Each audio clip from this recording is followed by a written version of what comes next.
Yo. Is going on? Welcome to the Only Football Podcast brought to you by Star 6 Media. I'm Kyle. That's still Rick. I'm still And Rick. we have our podcast going nationwide at this point. As you guys know, I'm in California. Mm-hmm. But that is not going to stop the NFL from releasing a lot of headliners that we got to get over, including, well, there's a lot we could discuss. We could talk about the 49ers news. I think we should start with the Sean Payton news because it's not really that big.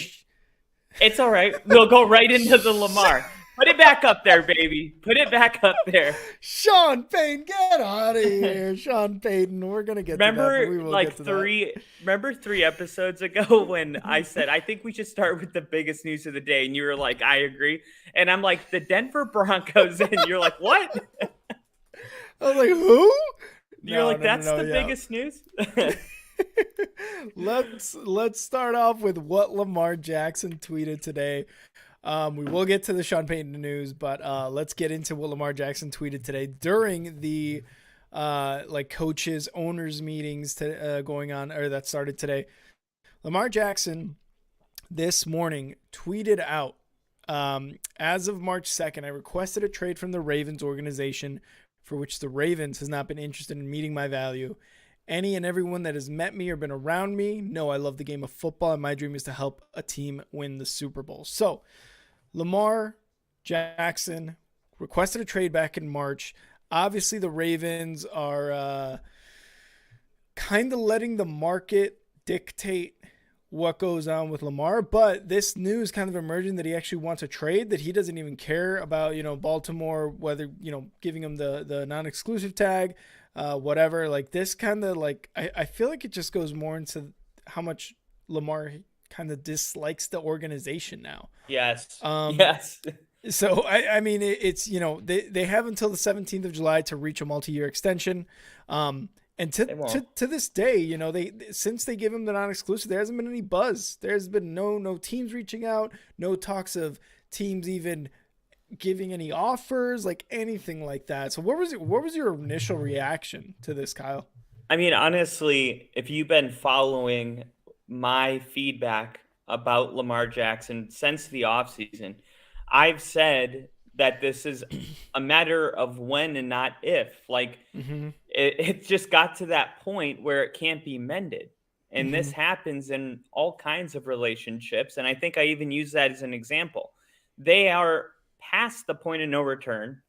And I mean, if you didn't know that, then you have to really reevaluate how big of a blow Lamar Jackson not playing in the playoffs was last year.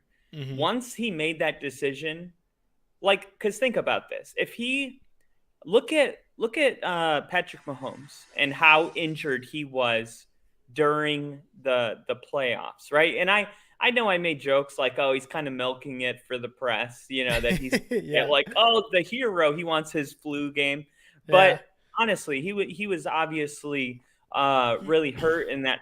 I think it was the second game against the Jaguars when he got rolled on, and they had to, take him out. He went back in, then halftime, and then he came back out in the second half. Like you were going to have to, I mean, you saw him fighting with Andy Reid because Reid said, I'm not putting you in the game unless you go get an MRI or an X-ray in the locker room. So he had to run to the locker room. What I'm trying to say is that if Lamar Jackson's tweet is true and his goal is to win a Super Bowl with a ball club, then why, if all is well, why is it that when your team's in the playoffs, you're not playing? Like, because no matter how good or bad your team is, the NFL only allows so many teams to get in the playoffs. You got 7 teams in each conference, which means the Giants of 2007 can win the Super Bowl, right? You can win a wild card game, win the divisional game, and you're 3 games away if you accidentally made it into the playoffs from being in the Super Bowl. So if that's really I mean, think of it as a fan, right? It doesn't matter if you feel like your team is the best in the league. All you really want is a chance to be in the playoffs. And Lamar Jackson had that chance. He was in the playoffs, and Hmm. said, "I would rather not than he said it was about getting hurt. I think it was about not wanting that Super Bowl that he's bringing to be in Baltimore. I really believe that. I think he thought maybe he did have what it took to go out there, and you saw they almost beat the Bengals their first Yeah. game.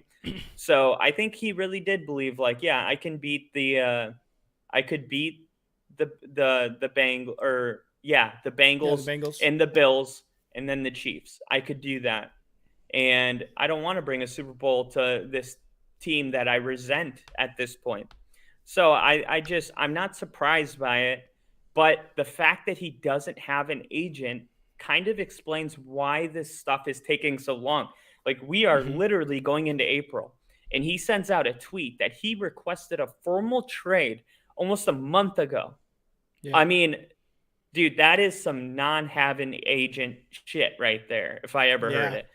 Like, the day he made that formally known to the Ravens, Hmm. that should have been all over the news. Like, that should have been like, we interrupt the PGA Tour for this breaking news. Lamar Jackson has requested a trade. Yeah. Formal MVP, unanimous NFL MVP. Only Tom Brady is the other player to do that. Has Hmm. requested a trade out of Baltimore. No, we hear about this a month later on his Twitter feed. This is a joke, man. This is Yeah. literally turned into a joke. And somehow these two sides are still negotiating like a deal. Like they are still in talks. Like somehow, even after him requesting a trade, which again, like you said, should have been breaking news on March 2nd when it happened. It's been almost a month since that's happened. But they're still somehow negotiating to a multi-year deal. And even John Harbaugh is still very much believes that the Lamar will be with the Ravens. He was quoted as saying, "That's the guy I want to see be our quarterback. That's my guy. We made a decision to go with Lamar Jackson 5 years ago. Why? Because we love him. We love the way he plays. We love his mindset, his charisma, his style, everything about him. We love."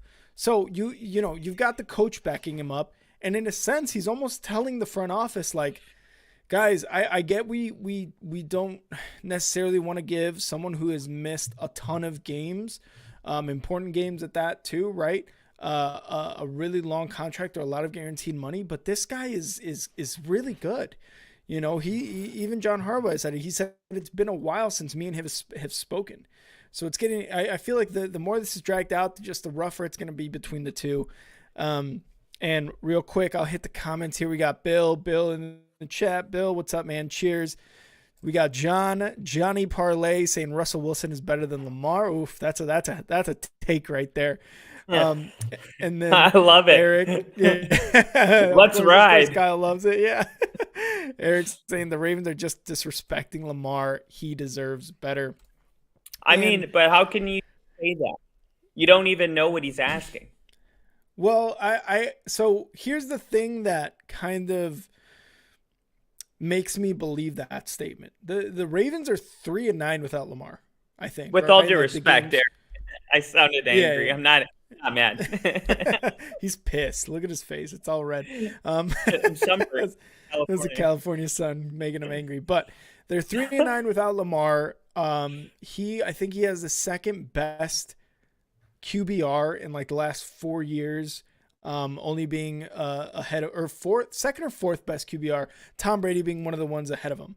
So we know that when this guy is on the team playing games, he is good. He was the unanimous MVP, like you said, and it is in a sense disrespectful, but also when you look at it from the Ravens side, like this is a guy that's missed a lot of time, man. So we're letting the market dictate it. But also, the market has done nothing to dictate anything. They don't, this is what I read, right? The teams don't want to do the negotiating for the Ravens. Meaning, if they give them an offer sheet, the Ravens can match whatever it is, and they could just be like, yeah, we match that. We're going to pay that to Lamar. Another team comes up with a higher offer. Yep, we're matching that too. It's like, okay, well, we can't win either way.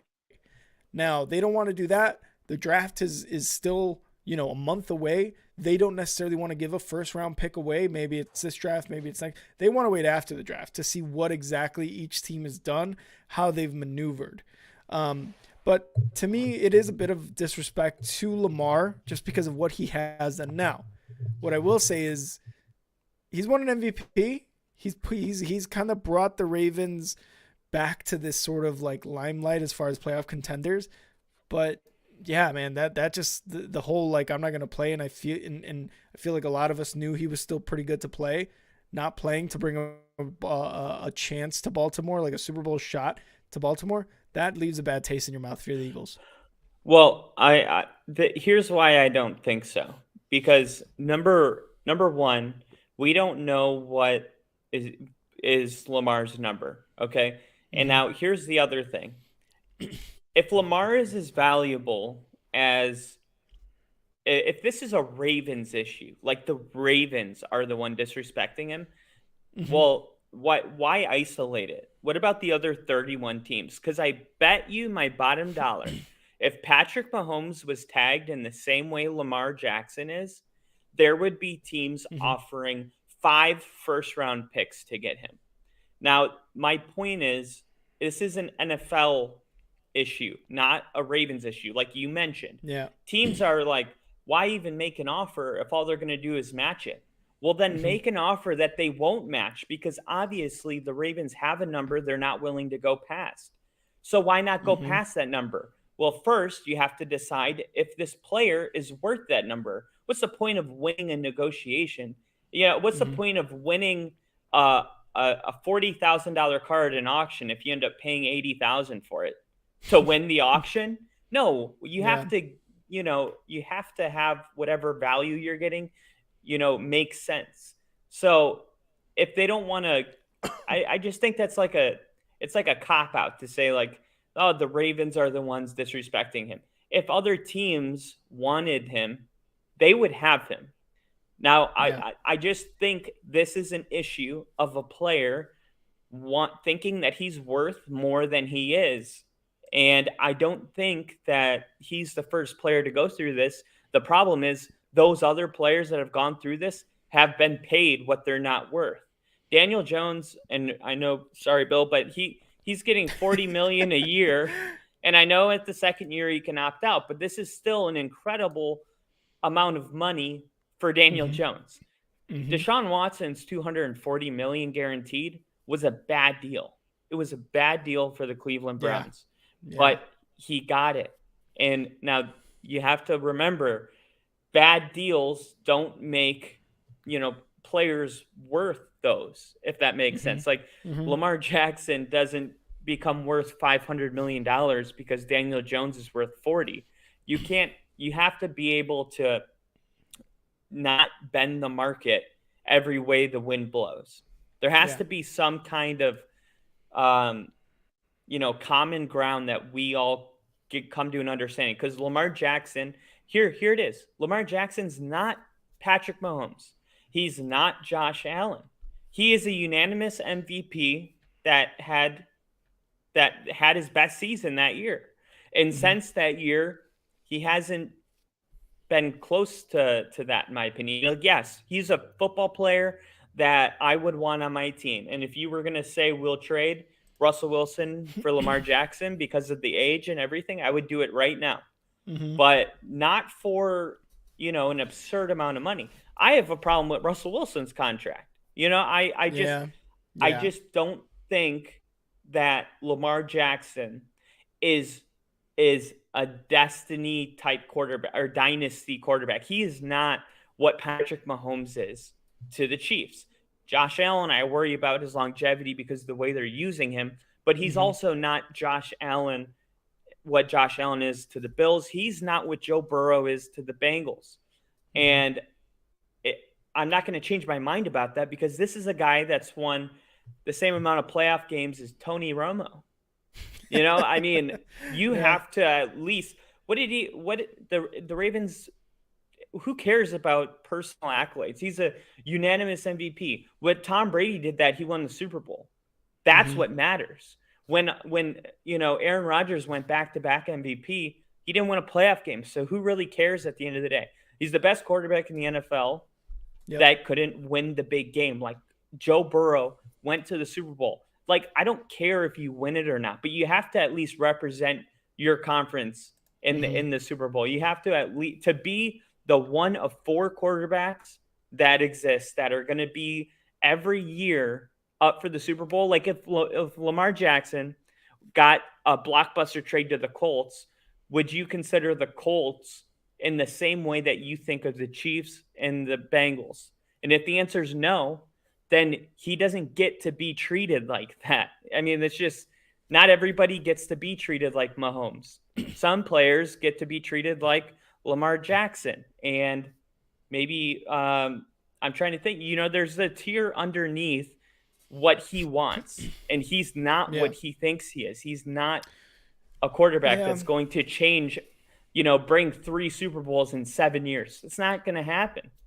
But and it's tough because it's tough to say like what would happen like if he goes to the Colts. Are they in the same conversation as the Chiefs? Is this like maybe? But has Lamar gotten those weapons in order to prove that he can take a team with minimal talent, right, or really good talent to the Super Bowl? Because Patrick Mahomes and the Chiefs, they had some really good players when they, were winning all those AFC championships, going to Super Bowls. They've won 2 Super Bowls with some pretty damn good players, right? Like They Travis had a good Kelce tight was there. end.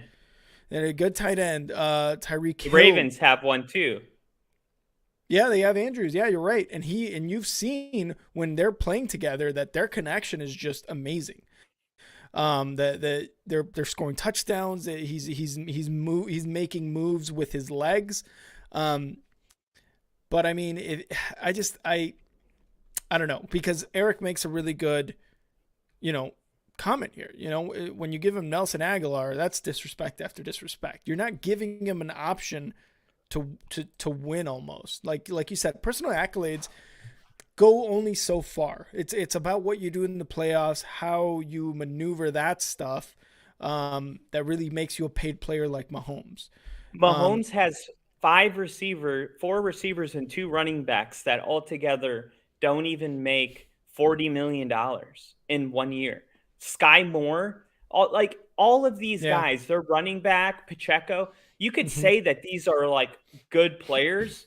These are Hmm. not the Odell Beckhams that are coming over. This is because Patrick Mahomes is that guy. That doesn't matter who is around him. He's going to elevate them. Why do you think Sammy Watkins goes and gets a deal and then Hmm. becomes nothing? And now it's McCole Hardman goes and gets a deal. Watch what Hmm. happens to his career. It's not going to be like this. And then what did they say? Andy Reid said Sky Moore is the guy that they expect to step up.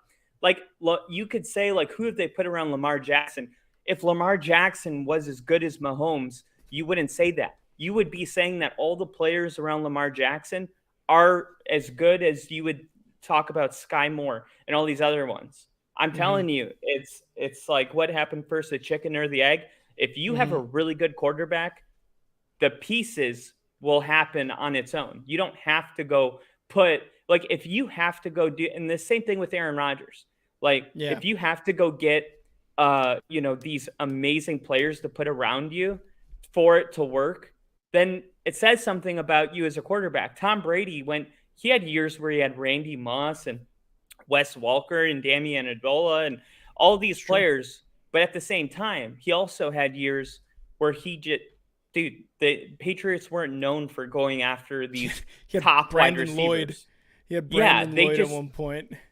but when you have the best quarterback in the league, you don't Hmm. need to. I don't think that. I think most of the NFL agrees with me here, and I think Hmm. that's why you haven't seen the type of trade that Lamar wants to see. And I don't think it's a mystery. I think he's a great player, but if he Hmm. would understand that you're not good enough for us to get a bunch of no-name receivers and win a Super Bowl, which means we have to spend money in order for you to win a Super Bowl, we need to go get an Odell Beckham Jr. We need to Hmm. get a Nelson Aguilar. Honestly, I don't think he's a terrible player. I think Yeah, he but could he's like not an now, OBJ like you're saying. but he's the type of player that Patrick Mahomes would completely thrive and benefit from. That is like the point. But if you got to pay Lamar Jackson all of the money, like you're not going to win a Super Bowl with a bunch of tier 3 wide Well, receivers around him, and you've seen that already because well, we sit here and go, he hasn't had a chance. It's like, well. What about Josh Allen? Josh Allen got a deal, right? He got an extension, a deal, whatever it was. Look at what he's done with Stephon Diggs, with Gabe Davis. Like, he's been in some good playoff games. Don't get me wrong, but he hasn't won a Super Bowl. He is reckless with the ball. He hasn't won an MVP, at least I don't remember. Right? Like, I don't think he's won an MVP. I think it's been Rodgers and like Lamar and Mahomes and Brady. So why did he get the extension necessarily and Lamar Jackson isn't? Because Richard Sherman, I think I forgot what podcast he was on, but he was saying something about after Kirk Cousins got his like guaranteed deal, he was thinking, okay, from now on, all these quarterbacks are going to get guaranteed deals, but Mahomes and Allen's contracts were a little bit different. They weren't necessarily guaranteed, but they were $500 million for Mahomes and whatever Josh Allen's was.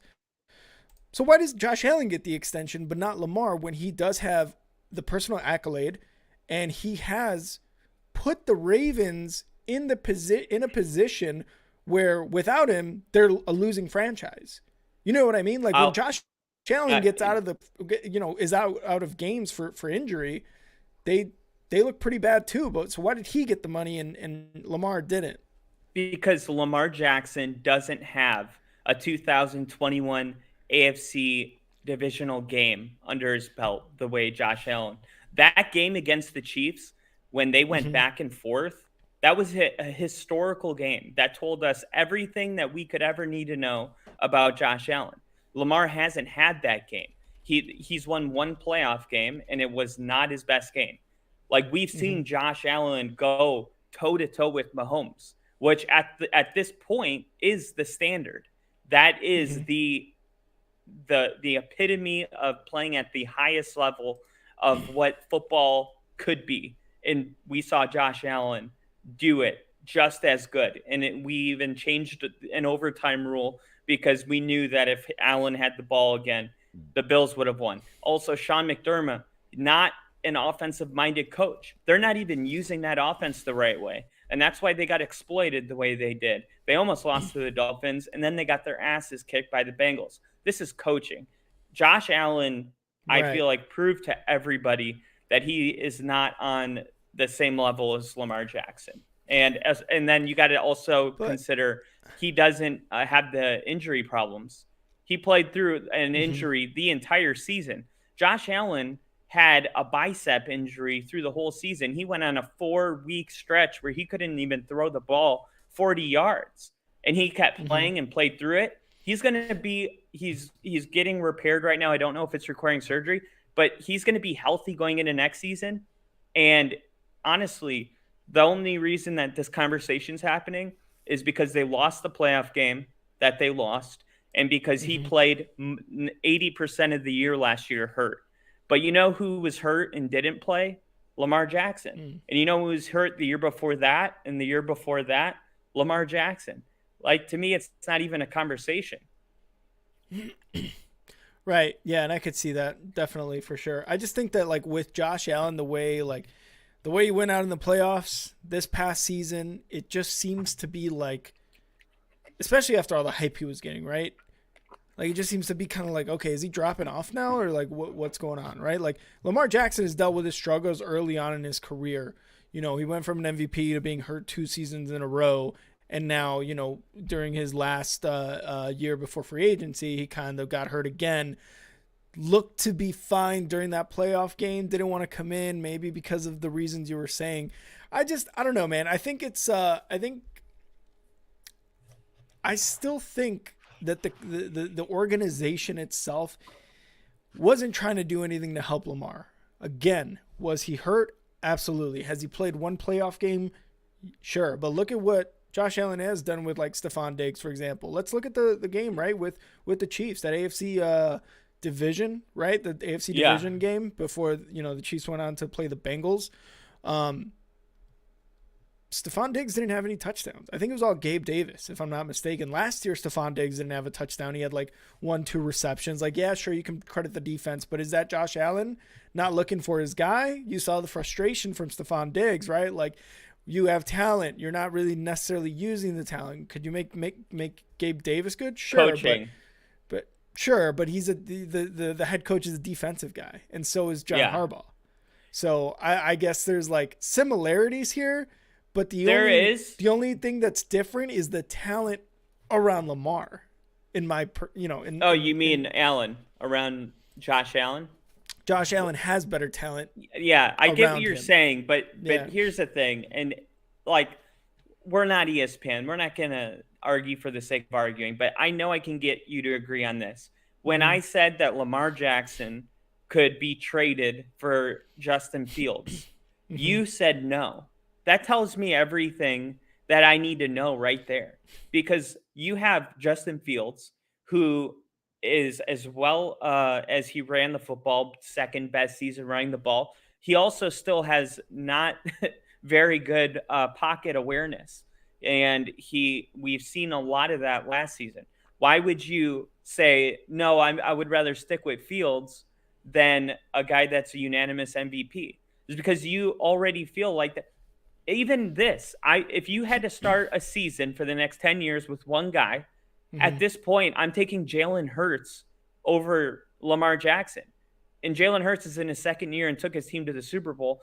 Much better team, by the way. I Yeah. understand that Eagles Yeah. team is Definitely. legit, but Hurts showed those leadership qualities that you want out of your quarterback. And I'm not saying Lamar Jackson doesn't have those. I'm just Mhm. saying there's something different about that position that when you're got Justin Fields has it. And you just saw the Bears head coach Eberflus talk about this. Mhm. I think it was this week or late last week. He said Justin Fields is the epitome of everything you could want out of a quarterback. When I have just people talked like that about Lamar Jackson? I just think it's a little different with Fields. He's younger. He's on his rookie contract. So why go for Lamar Jackson? Yes, he's proven, but why go for it when you have something here? There's It's safe. circumstances It that the would be Bears safe. have. Sure, but we just got a first round pick next year from the Panthers. That's also safe in a No, much one better for one. quarterback draft. One for one. No picks involved. Lamar Jackson Right, for but we're Justin talking Fields. about right now. It's difficult to argue that point right now with all the stuff that's already happened. But that's just me. Like Fields to But this me was before looks that. to be the future. Look, no, absolutely, I'll agree. It's because of the injuries that I don't want Lamar. Whether or not he gets paid because of what he's done, though, that's just a different story. I think it's because of the situation. I think it's different situations. Because what do the Baltimore Ravens get? What do they have without Lamar? A 3-9 record, possibly a third and No. fourth place in the division without drafting Lamar in 2018, 2017. Dude, Joe Flacco was literally falling apart. He got one more chance to be a starter and got benched in the middle of the season with the Broncos and never started again. And the Ravens were successful with him. The Ravens have John Harbaugh. So This was you're like a decade never ago, though, that they were successful no, with this wasn't Flacco. that long. No, I'm not talking Yeah, of about course it winning the was. They've had Super Lamar Bowl. for like 4 years now. No. A decade ago and 4 years is there's 6 years in between them. I'm saying that John Harbaugh is always going to. He's like Mike Tomlin. He's one of the best Mm-hmm. coaches. The most. I think nobody's been to the playoffs as much as him in the last like 10 years. There's some stat like that. Like honestly, it's just one of those things that it's like if Mike Tomlin finds success with Kenny Pickett Mm-hmm. and Kenny Pickett is we understand that Kenny Pickett is not elite, Mm-hmm. but he's the quarterback. It's like you do have to think about that. Is it Mike Tomlin or is it Kenny Pickett? Is it Mm-hmm. John Harbaugh or is it Lamar? Obviously, the plays that Lamar makes are very undoubtedly that's Lamar. But you can't just throw this coach thing to the side and say this is a very important part of the conversation is that Yeah, John Harbaugh is not going to go 3-9 without Lamar Jackson. And you know how but he I did could though. prove it. That's what I'm telling you. He did. not We with went a through in whole a, yeah. not with the whole off season and a training and a plan. And you saw that the Bengals, who almost beat the Chiefs to make it to the Super Bowl, they almost beat the Bengals with their backup quarterback. Yeah. I Yeah. mean, John Harbaugh will be ready to go if Lamar wants to play somewhere else. I mean, I have no doubt about that. This isn't like, oh my God, it's like expecting Andy Reid to fall apart if Mahomes left. These there's a couple coaches in Yeah. this league that aren't going to completely collapse. Belichick went to the playoffs, after Brady retired. I mean, these coaches, they're different. I'm telling you. Yeah. John Harbaugh is different. As far as where the hypothetical odds are that Lamar ends up, we have a couple here. Fox Bet has made some hypothetical odds. They think they have the Colts leading at plus 250, the Patriots surprisingly up next at plus 450, and then the Falcons at plus 650. Kyle, if you right now, where does Lamar start the season in 2023? Well, I think it's clear that Houston and Indianapolis, both and Carolina, it seems like, have all decided that they would rather draft an unknown quarterback than pay Lamar Jackson over $200 million, which is the number that the Ravens said they offered him. $200 million. I mean, you act like they're throwing him, 5 years, 90 mil. It's like they're offering him a good chunk of money. Most of these teams would rather have Bryce Young on a rookie contract and start getting other players than have a Lamar Jackson on your team, and now you can't afford anything. Like the teams that are bad enough to be picking 1, 2, and 3 overall aren't in a position to just get a quarterback. These are teams that need a lot of pieces, which means they need money, which means they need a quarterback on a rookie contract. And it puts Lamar in a weird predicament. The Ravens would have been probably best off just to pay them because it's going to be hard for these other teams to convince them that they should just put all their eggs in one basket. Don't worry about the injuries. Everything will be fine. Yeah. Good luck with that. Good luck selling that to anybody. Honestly, if the Aaron Rodgers thing fell through, the Jets, but even the Jets, you look at the Aaron Rodgers deal. I don't know how much money it was going to be. 2 years, $100 million. Lamar wants a commitment. He wants a lot more money than that. So you can't even say, well, they're going to give Aaron Rodgers a lot of money. Well, different amounts of money. Yeah. So there's just, I think it would have to be a team that feels like they're a piece away, like Denver was last year before they committed to Russ. There's just not that many. You have the Jets a piece away, hypothetically, and they've already decided they want Rodgers. So I don't even know a good fit at this point besides the Colts, because you could argue that after Carolina and Houston after a Carolina and Houston pick, you could make an argument that no, any team would be better off with Lamar Jackson than Anthony Richardson or Levi from Kentucky.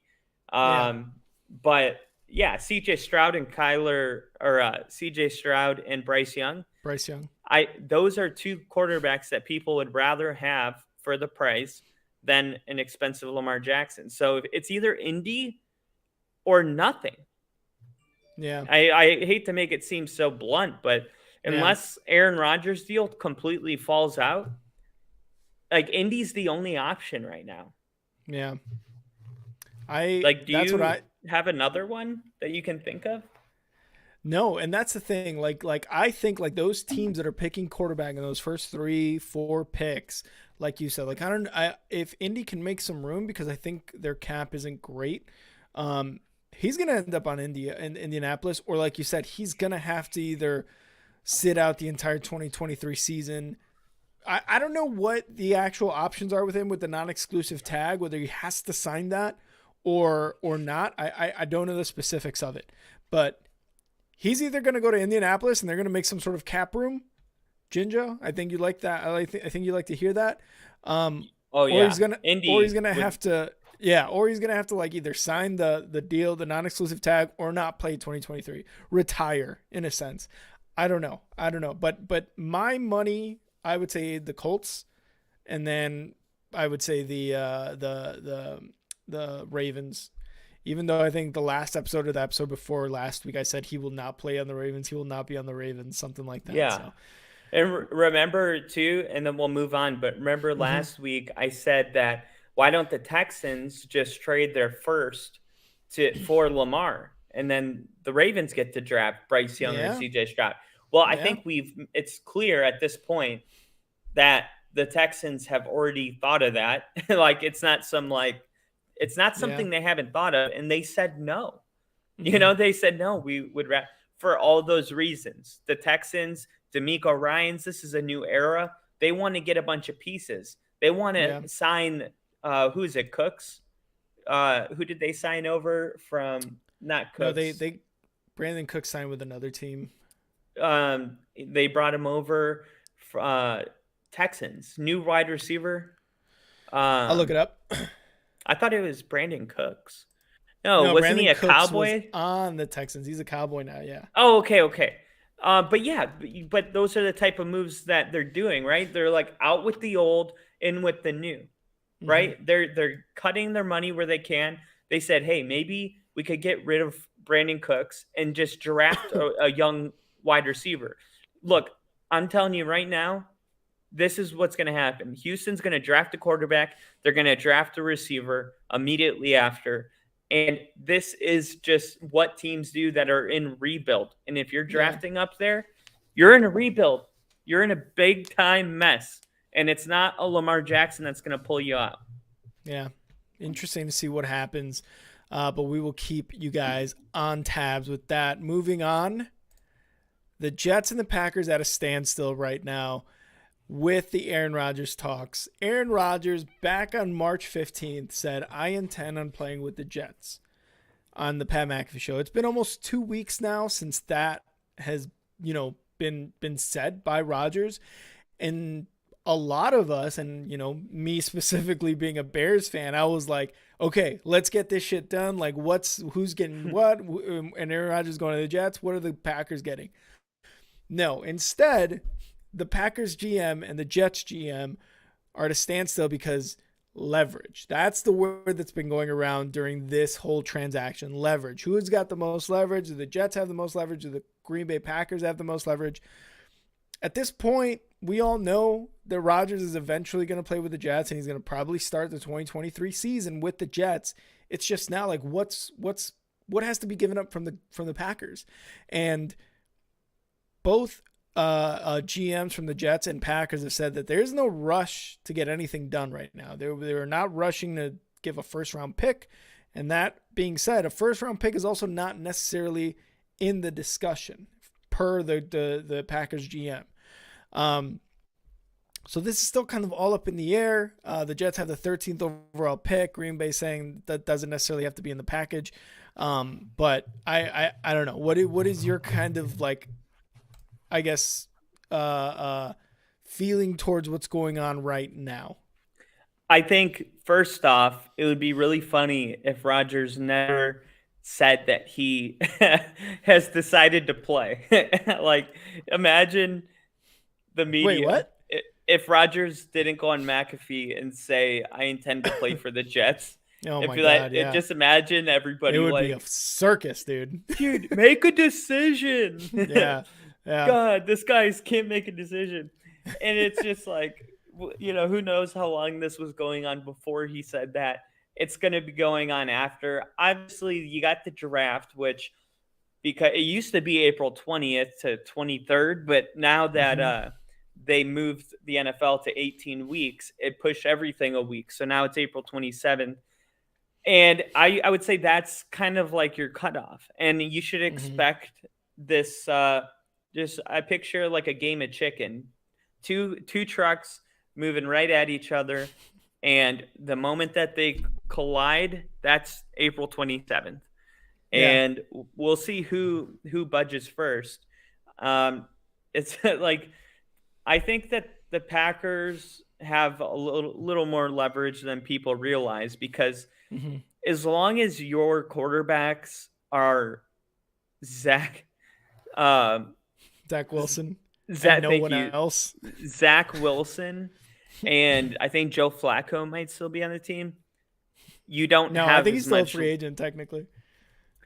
Okay, so yeah, Zach Wilson's your quarterback, which, Hmm. by the way, the fact that he got drafted as high as he did, I knew was a total Yeah, just yeah. man, it was such a bad move. Hmm. But anyway, um, man, who was available after that? Wasn't that was Justin Fields was available?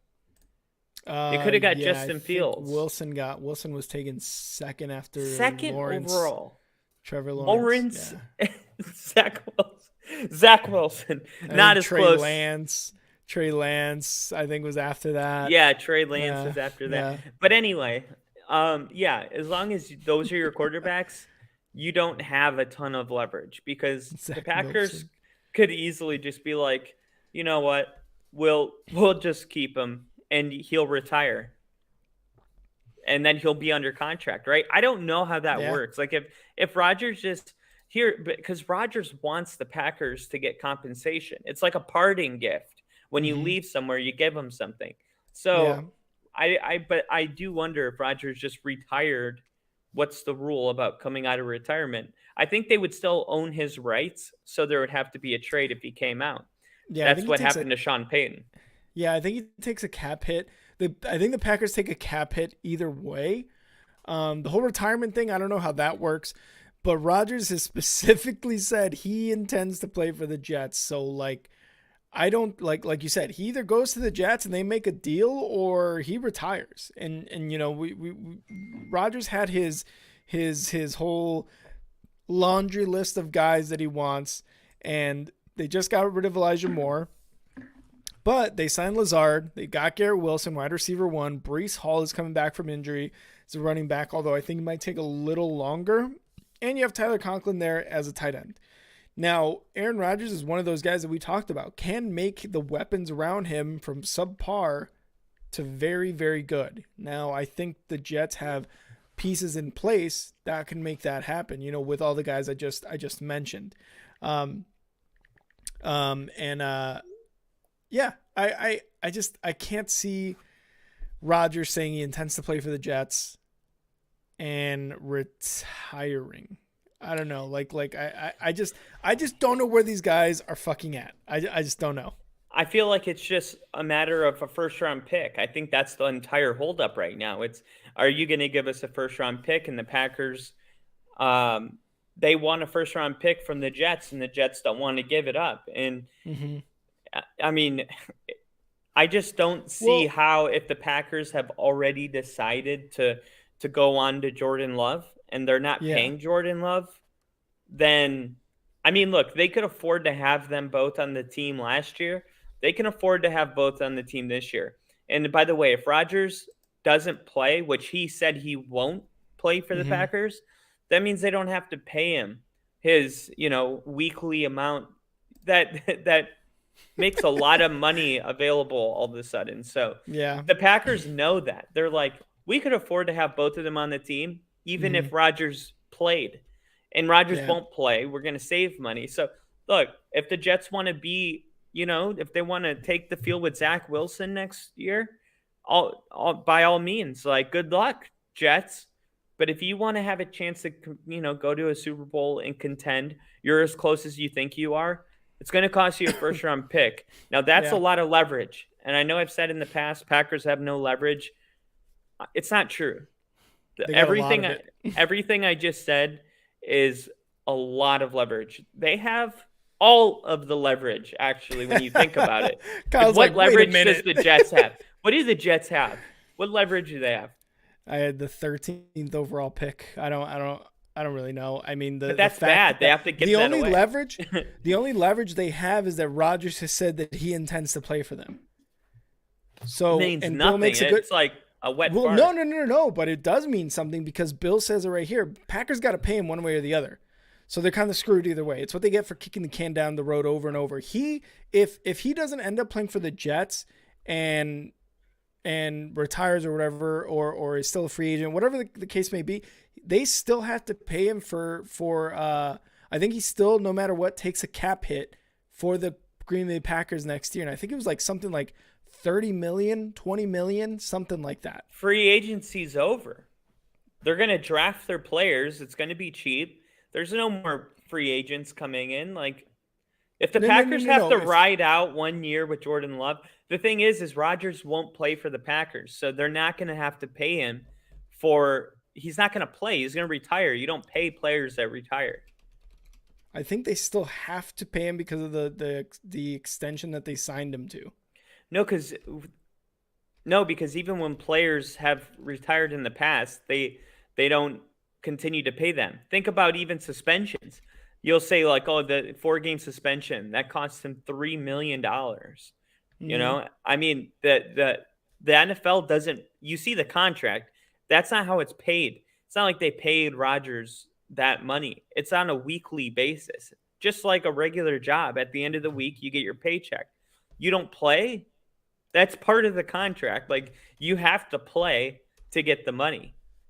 You know, it's not Deshaun Watson's fully guaranteed, deal.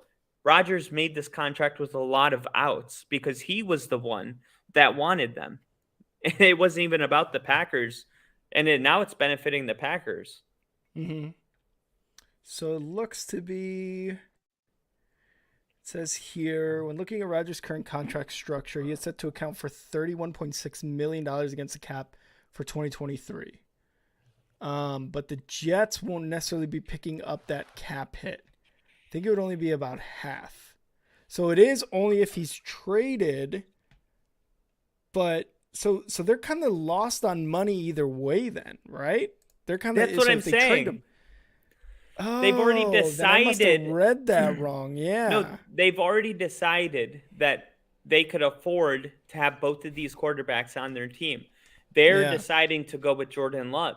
Free agency's over. Those are the guys that you pay, hey, we got to clear all this money so we can pay this guy and this guy.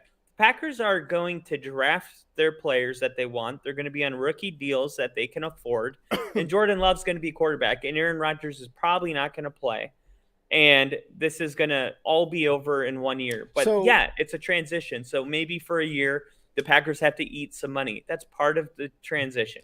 so only if they trade him will he have to get paid. But if he retires, which he doesn't want to, and if he sits,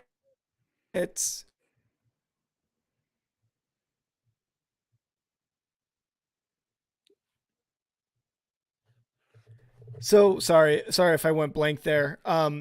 If he If sits, he so yeah, if he sits, the Packers got to pay him anyway. So either way, he becomes a cap hit for the Packers, whether he gets traded or whether he stays on the team and sits and doesn't play.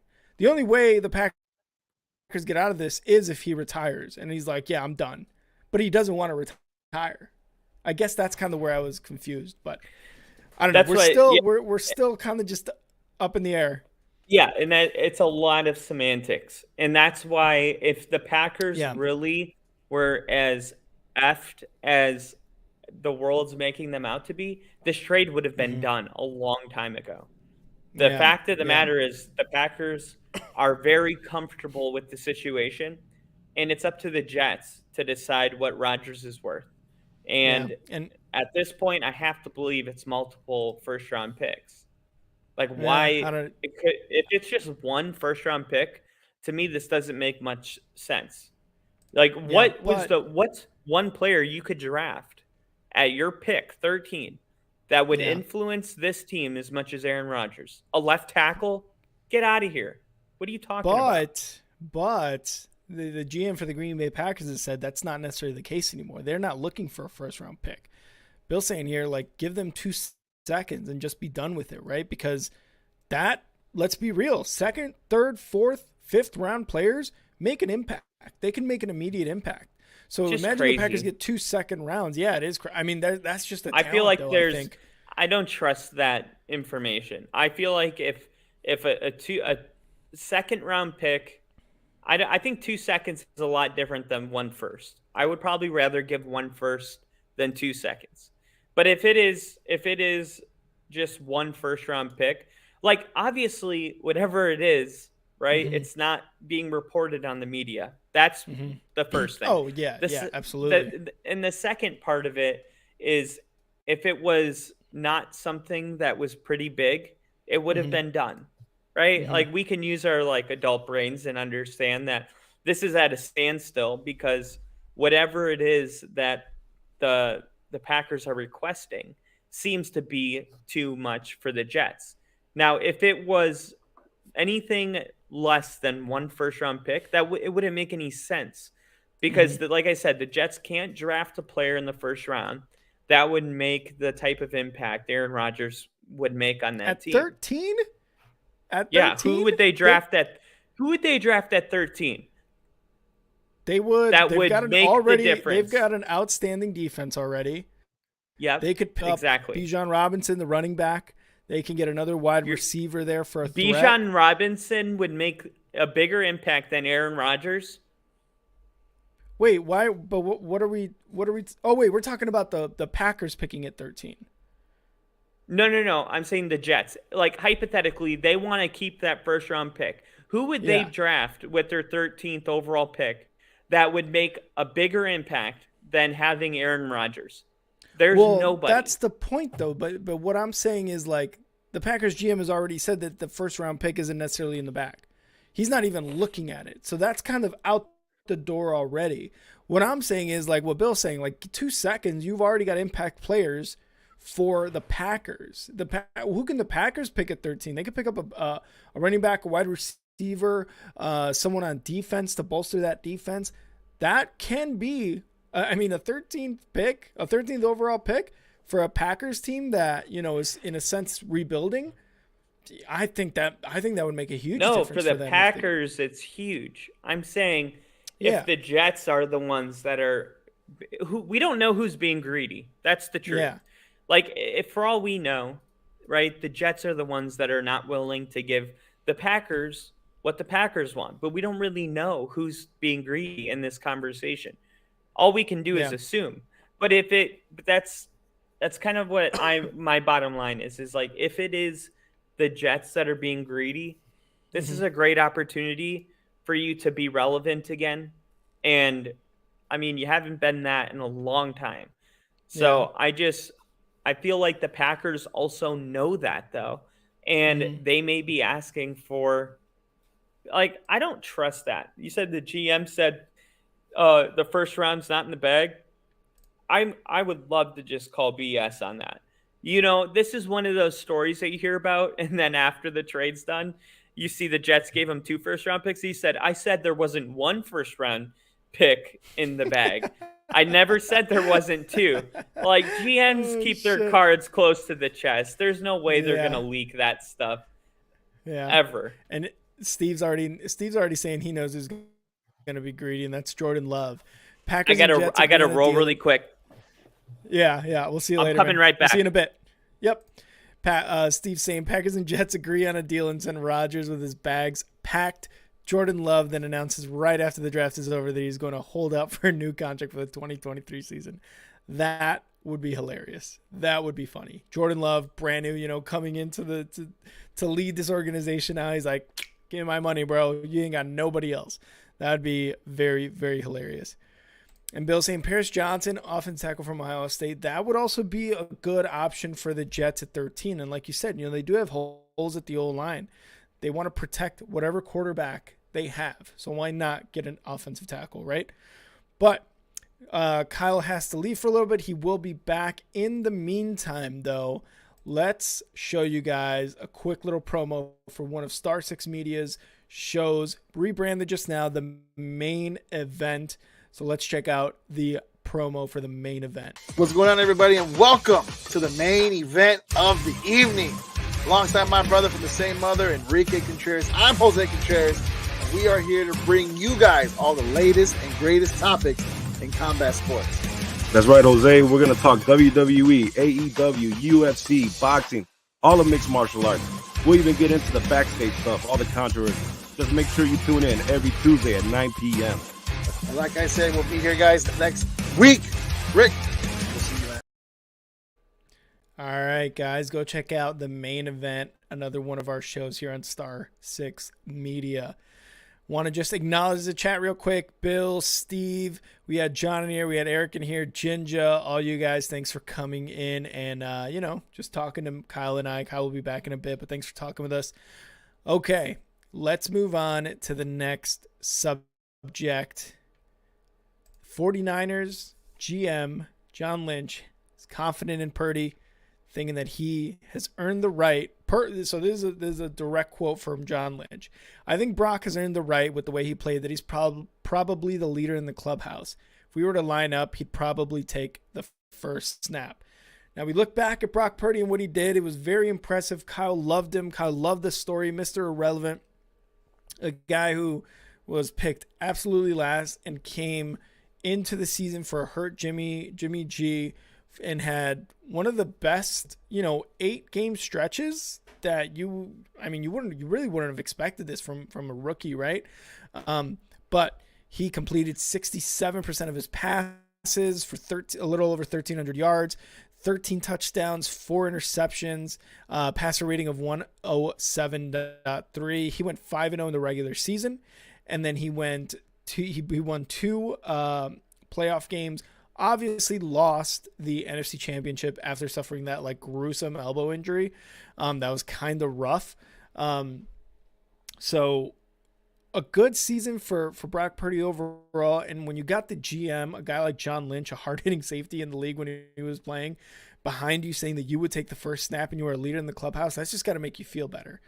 Kind of the bad stuff is he delayed his surgery for his elbow, which from what I read was something that usually happens to baseball players, not in the sense that it happened to Brock Purdy, but it does happen to baseball players. I think it was UCL, if I'm not mistaken. But he delayed the surgery to get, for that injury. And that is supposed to be about 6 months long. The thing is, they were, talking about this is going to be a quarterback competition.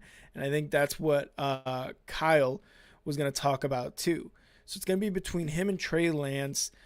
So that does kind of make you think that while John Lynch is saying these good things, right? Like, is it necessarily is the surgery 6 months? Is it actually going to be 6 months? Is it going to be longer than that? Does Trey Lance start off the season? Are they in the market for a veteran quarterback, like a Matt Ryan, a Joe Flacco, I forget who else. Steve, I think you asked about Andy Dalton. I think he signed with the Panthers, just to kind of get back to you on that one. But yeah, one of those guys, maybe a veteran quarterback, right, to kind of keep them afloat at the beginning of the season while either Trey Lance or Brock Purdy gets back. But Steve saying you must be new, Bill. We talk bad about Kyle even when he's here. But what would you guys think, about, I guess that, talking about Brock Purdy following up the same season? Are there there's definitely expectations, but can he do it, I guess, right? For an entire season or whatever it may be. Let me hit the chat here. Steve saying right on, it's the right decision. No disrespect to Lance, but he showed a better passing ability than Lance has in all of his starts. I would agree with that, especially those first few games of last season. I would for sure agree with that. Bill saying, love Purdy. Hope he does great, and DJ beats him in the conference championship. Oh, Bill. Oh, so they don't think Lance will be ready in time for the season. See, I thought it was the other way around with Brock Purdy. I thought that was the one guy who was not going to be ready for the season. And then Steve saying Lance will not be ready. They will start the vet they just signed. Let me double check here who it was that the 49ers did just sign, because it does. I'm pretty sure they did sign somebody. Let's see here. Sam Darnold, that's who it was. So they are, not only were they in the quarterback market for a veteran, they did get someone in Darnold. I remember we had talked about that. We kind of just touched on it, Kyle and I. So obviously, if you're brand new to Only Football, we don't do names here, obviously, Kyle and I. So we'll come up with, we'll talk about these names, and literally a week before the season, we'll be like, oh yeah, that guy started. So there's confidence in Purdy from the GM, but there's also, I think, that whole pressure to do exactly what he did last year. And like I said, Kyle's going to love that because he was riding high on Purdy. You saw how mad he got during the NFC Conference Championship game when the Eagles beat them. So that's going to be one of the guys that they're going to definitely look at for sure. Coming up, during training camp, how his surgery is going to be, like how will his throwing motion be? Will he lose some of that? It was a great story last season, towards the end of the season into the postseason. Hopefully it continues into this 2023 NFL season. Bill saying can't comment on how well Purdy does until I know who they're keeping around him. So I mean, George Kittle's going to be there. Debo's going to be there. Obviously, he signed that contract with them last off season. Christian McCaffrey's going to be there. I think he's got a lot of weapons, a lot of supporting cast around there with him, like no matter what. But again, Darnold's probably going to take the reins depending on who does come back healthiest, whether they think Brock Purdy can throw, whether Lance, is back week 3 or week 4 and they have to give him a shot, or they will give him a shot, whatever the case may be. I think Sam Darnold can do something similar to what Jimmy G did and a lot of these other quarterbacks have been doing in a Kyle Shanahan system. For some reason, it's like any quarterback that goes to Kyle Shanahan's system is just like really good with whatever weapons are around him because they can rush the ball, especially with McCaffrey now, on the team. But they just to see the offensive scheme is just built for like any quarterback because Kyle Shanahan is just like, you're gonna pass it here, and that's that. If not there, then this guy. If not there, then this guy. And if not that guy, go back to your first read. So they're gonna be very successful. I don't think it matters who they put behind center there for the 49ers. It's gonna be a successful season for whatever quarterback's back there. Let's see here. Yeah, they added Javon Hargrave. They got Feliciano, the Giants center. But Hargrave is a huge addition to the 49ers for that defense and how powerful and just how scary it was last season. So it's going to be a very interesting season for the 49ers. But we can move on. I want to move on, but I don't want to move on because it does have to do with the Broncos. And, Kyle wants to talk Broncos all the time. So I'm going to wait for him a little bit more. But we could talk a little bit about some other news here. Other than the Broncos stuff that we had mentioned at the beginning of the episode. Apparently Mike McCarthy and the Cowboys are keeping the door open for Ezekiel Elliott. We had talked about, or I'd put out a reel, whatever. I'd put out a video about how Ezekiel Elliott was basically cut by the Cowboys and where he would end up. They're keeping the door open somehow, but after signing Pollard, I have a hard time thinking that door is going to be open for long. Just because Pollard seemed to be the better back. So here's the thing with me about this kind of stuff, right? Like for me, it's like the recency bias is real, and you see this in contracts in NFL all the time. As someone who has been a Bears fan, has seen great defenses not year after year, but like great defenses a year here, a year there. Like the 2006 Bears, 2018 Bears, right? That defense was so damn good. But the following year, it just digresses a lot. And this is a conversation Kyle and I have had about players, about defenses, about offenses, about teams. Like they digress. Pollard to me is interesting because he was able to explode in the amount of times that he touched the ball. It was quite significant, especially with Ezekiel Elliott. But we had already established that Ezekiel Elliott has just kept getting worse year after year. I would be very surprised if he did have the same season being the full-time back. Obviously, injuries happen, and that's kind of the main thing that I always kind of in a sense fall towards too. Injuries and just the team isn't the same as last year. You had the best opportunity you did last year when you had that breakout season. So that's always my thought about that. And you saw it with Ezekiel Elliott. I feel like he was really good. 2016 was like he had the most rush yards, and he just got worse after that. And not necessarily worse. It's just his production was like ticking down, ticking down, ticking down. And that's one of the main reasons that the Cowboys got rid of him. But to say they're going to keep the door open, sure, they'll probably keep the door open, but for how long, right? That's actually the question. Let's hit the comments here. Steve, I think Darnold will do fine if he needs to be the starter under that offense. So, yeah, I agree with you, Rick, and it would only be for, I'd guess, 4 games at the most. Yeah, probably 4 games, depending on what the timetable is for Purdy and or Trey Lance, right? Bill saying it doesn't matter who the center is. They got Feliciano, so Purdy should be afraid of getting destroyed. Think he's depth ad. Yeah, he's gonna be a bench guy, right? Steve saying Ronald Jones from the Bucks. That's who it was. Are you talking about the Cowboys? They added Ronald Jones. I'm assuming that's who you're talking about.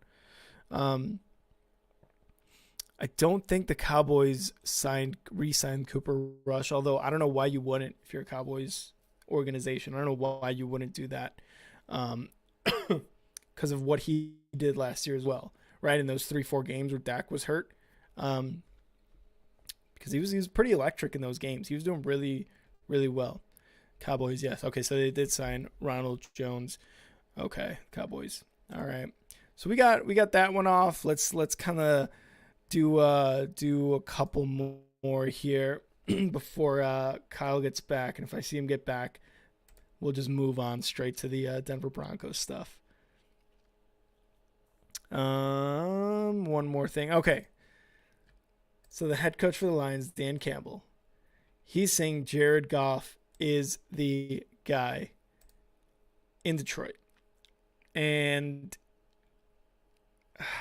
I don't know how I feel about that. Goff is 29 years old, right? And not age discriminating because I'm going to be 32 soon. So definitely a lot older than Goff in football years, for sure. I can't even remember the last time I threw a football. I just have an issue with the Lions being the surprise team that they were last year, kind of just sticking with Goff and not trying at least to get at least attempt at a new quarterback. Obviously, we saw what Goff was able to do last season. He was pretty damn good quarterback under the Rams when he was the quarterback for the Rams. He got to a Super Bowl, right? Like that's pretty damn remarkable, right? Like I wish the Bears could get to a Super Bowl. But for the Lions and maybe Alex from one of the other Star 6 Media shows, 3 Up, 3 Down and Slot Shot, we had him actually during a live stream of the Bears versus the Lions this past season. If you guys were tuned into that, I think Alex would agree that they should not necessarily move on from Jared Goff, but get a young quarterback either this year in the draft or next year in the draft, because again, the next draft is supposed to be very quarterback heavy. I think they need to get that next guy up, that next quarterback for the Lions, because I don't know if, while the Lions are good, I still think they have a larger window than most teams with those players in their prime, right? Because I mean, you saw Aiden Hutchinson become a beast last year. DeAndre Swift is going to be their running back for a while. They just picked up David Montgomery from the Bears. They've got Amon-Ra St. Brown there, wide receiver. They've got a pretty damn good secondary, and depending on who they draft in the draft coming up, and I forget what pick they have, like the 7th or 8th or something like that. They're going to have a good pick. They're going to have a solid pool of players from that draft to pick. So they're going to be good for, I think the Lions are going to be good for a while. And this is me as a Bears fan being very hopeful. I hope it's like the Lions and Bears being for the next decade. at minimum, right? I think the Rams should get quarterback. Necessarily get rid of Goff, not necessarily sit him, but get somebody as a contingency plan almost. But Dan Campbell loves him, you know. Let's see. Let's see his quote right here. Listen, feel really good about it. Goff, I love Goff. Goff's our guy, man. I think he's proven over the last 2 years that he's made for us. He had to endure a lot, just like all of us have. I thought he played his best football last year. I think he's going to come out and play some of the best this year. Feels good about that.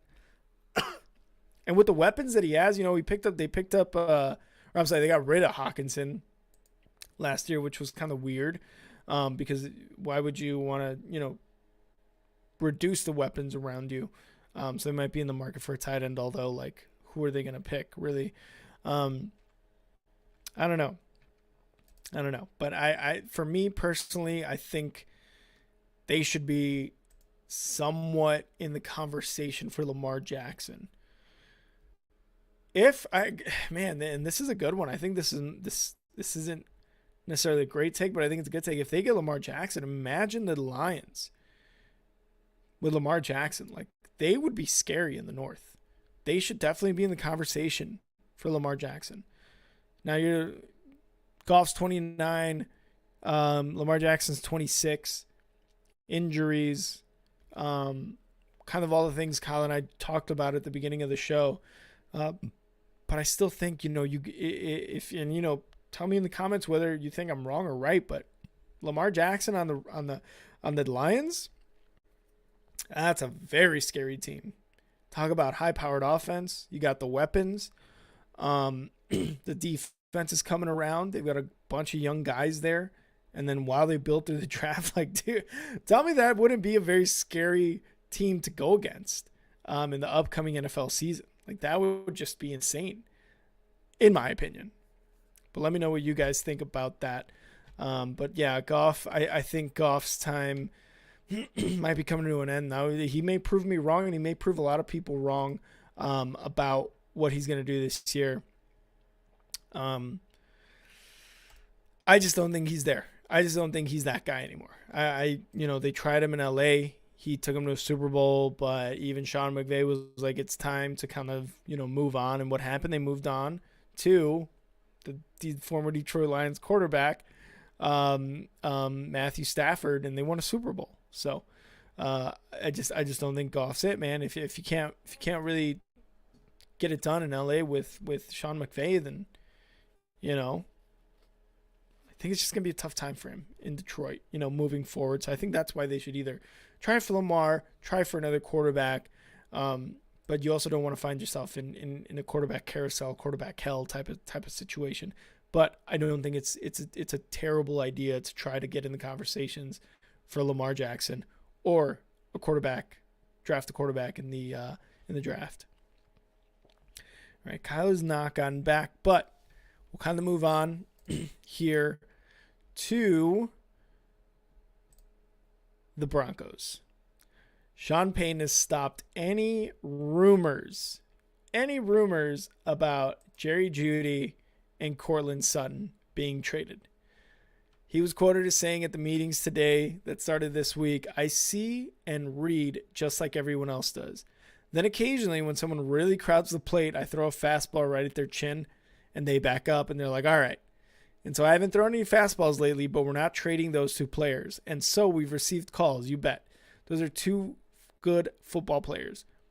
But we're in the business of gathering talent right now. Why do people call? Because they know we're void of draft picks and that we might. Because there were some discussions a year ago, I think, regarding Courtland. But we like the current group that we're working with. So referring to Courtland Sutton and Jerry Jeudy, obviously, right? The two best receivers that they have. Hamlin, I think, can be in contention for like at least top 3 to round out that receiving core. But Jeudy, 23 years old, first round pick in the 2020 NFL draft, finished with a team high 972 yards, 6 touchdowns last year, and him and Russ seem to have gotten like in a good rhythm, because I mean he was the best wide receiver, 6 touchdowns last year, and I think he had gotten hurt the season before. This is why I need Kyle here, because he would go on and on about it. But yeah, he had a solid season with Wilson, and this is a season where Russ Wilson was having a rough year. There was at one point where everybody was keeping account of how many touchdown or how many more bathrooms he had than touchdown passes in his house. Like this is the kind of shit that the NFL fandom gets into. And even reporters like on NFL.com, Good Morning Football, ESPN, all the shows are talking about it. And if you were with us during this past season, you heard Kyle talk about it too. Cortland Sutton was a close second as far as that wide receiving duo with 829 yards and 2 scores. And Cortland Sutton was I think he was first team a couple seasons ago. First team All NFL, something like that, where he was doing really, really well. Again, I wish I had Kyle here to kind of explain a little bit more. But he pretty much put a pin in that and was like, absolutely not. You're not going to take my 2 guys away from me, especially after what Jerry Jeudy did, with Russ Wilson last season. And to be honest, if I'm the Broncos as well, like, why would you put Russ in now an even worse situation by taking 2 really good weapons away from him, right? Because we saw the season he had last year. We saw the struggles with Nathaniel Hackett. Nathaniel Hackett, because of that, got the boot, one of 3 in-season firings of head coaches. We saw what happened there. So why would you even think about trading? Unless this is all just a big smokescreen, right? Now, at this point, maybe because the Broncos don't really have that many picks, I think their 5th pick, they sent Seattle for Russ Wilson because of that trade, right? Because they do not have a first-round pick, they are kind of putting up a smokescreen, elevating the value of all this, of like Cortland Sutton or Jerry Jeudy. Because both of these guys have really high potential to be very good players in the league. So I just, it's either smokescreen or he's really trying to keep them. Steve is saying, if Russell underperforms again this season, even under Peyton, then it's all on him for sure. I don't think he wants that on his shoulders, tainting his career. I would agree with that for sure.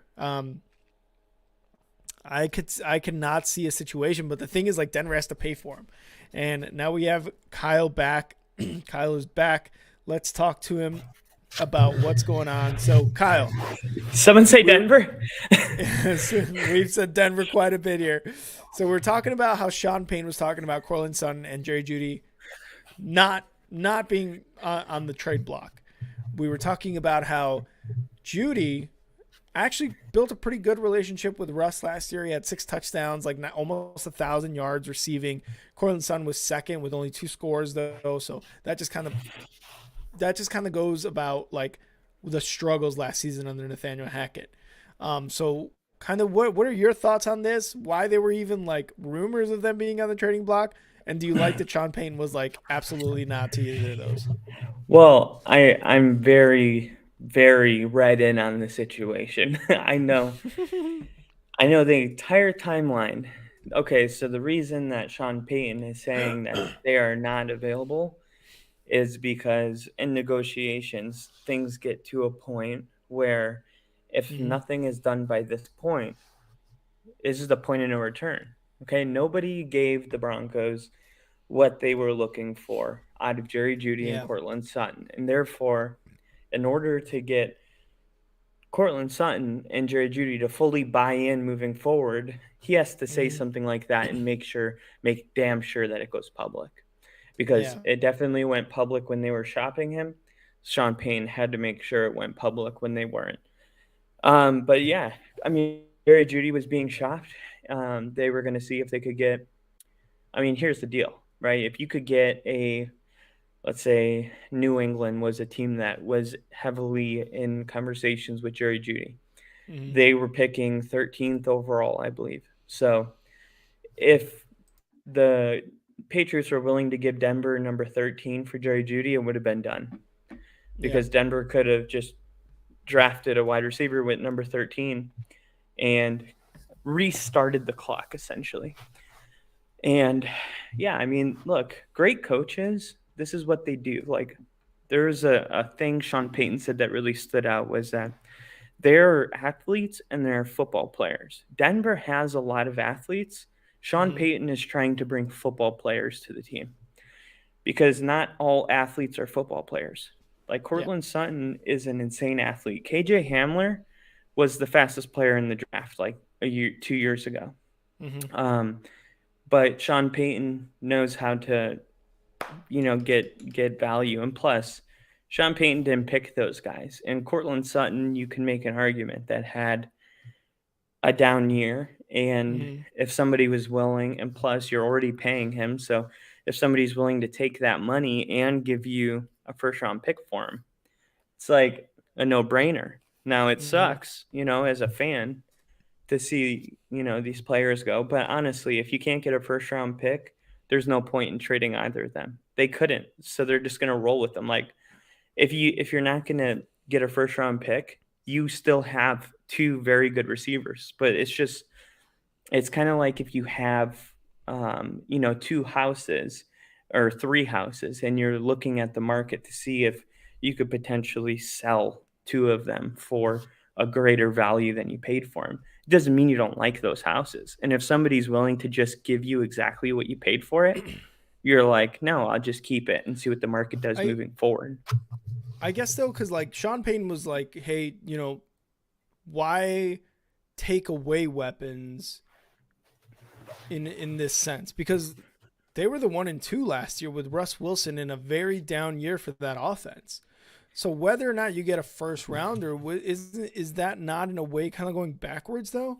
Like I feel like, Tim and I Patrick said it. wasn't healthy last year, and he's Tim really our Patrick best wasn't healthy. receiver. Yeah, Yeah, he wasn't healthy, and KJ Hamler wasn't healthy, and now he got hurt again out of the building. I don't know if you saw this, but yeah. this guy has been hurt every year, and now he's getting some sort of shoulder or pectoral surgery because he got hurt Mm-hmm. training off of the Broncos clock. So Denver's definitely going to be like KJ Hamler was a second round pick, and he was drafted right after Judy. He's Mm-hmm. done.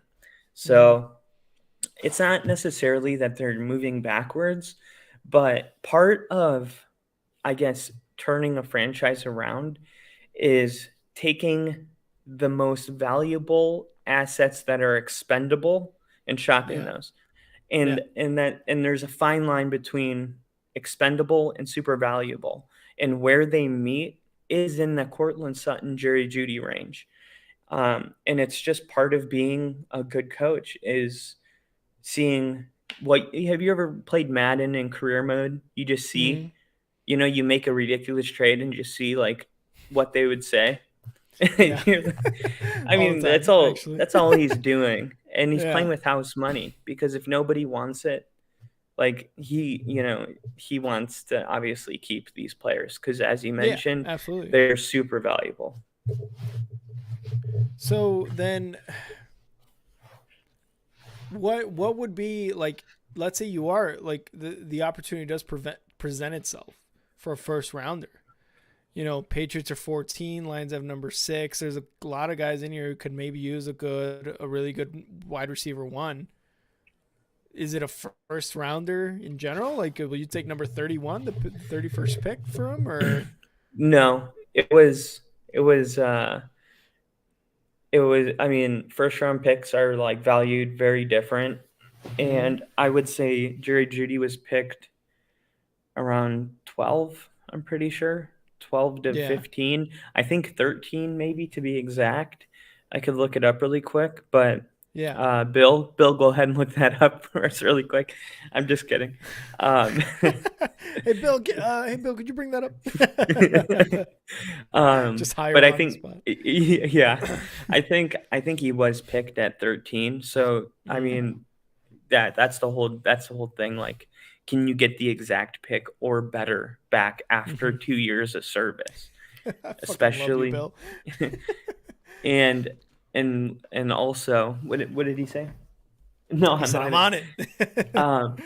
So, but think about it. If you can get 2 years of service from somebody, and literally get exactly what you Mm-hmm. paid for them back to you, Mm-hmm. then that player became free. Now you got to remember, and you don't have a first round pick this year. So that is another Yeah. thing that you Yeah. have to keep in mind. Denver wants a first round pick, and that's why they put these, feelers out there in the first place. Yeah. Bill said 2020 round one, number 15. So there you go. Yeah. If you get, you get Patriots at 14. They want a number one wide receiver, maybe. Um, that's a good value. Um, but all right. That was basically all the news we had for you guys today. Kyle, did you have Thanks, anything Bill. else? Yeah, thank you, Bill. Thank you. I fucking love you. Do you have anything else before we kind of wrap it up here? Where do you think DeAndre Hopkins is going?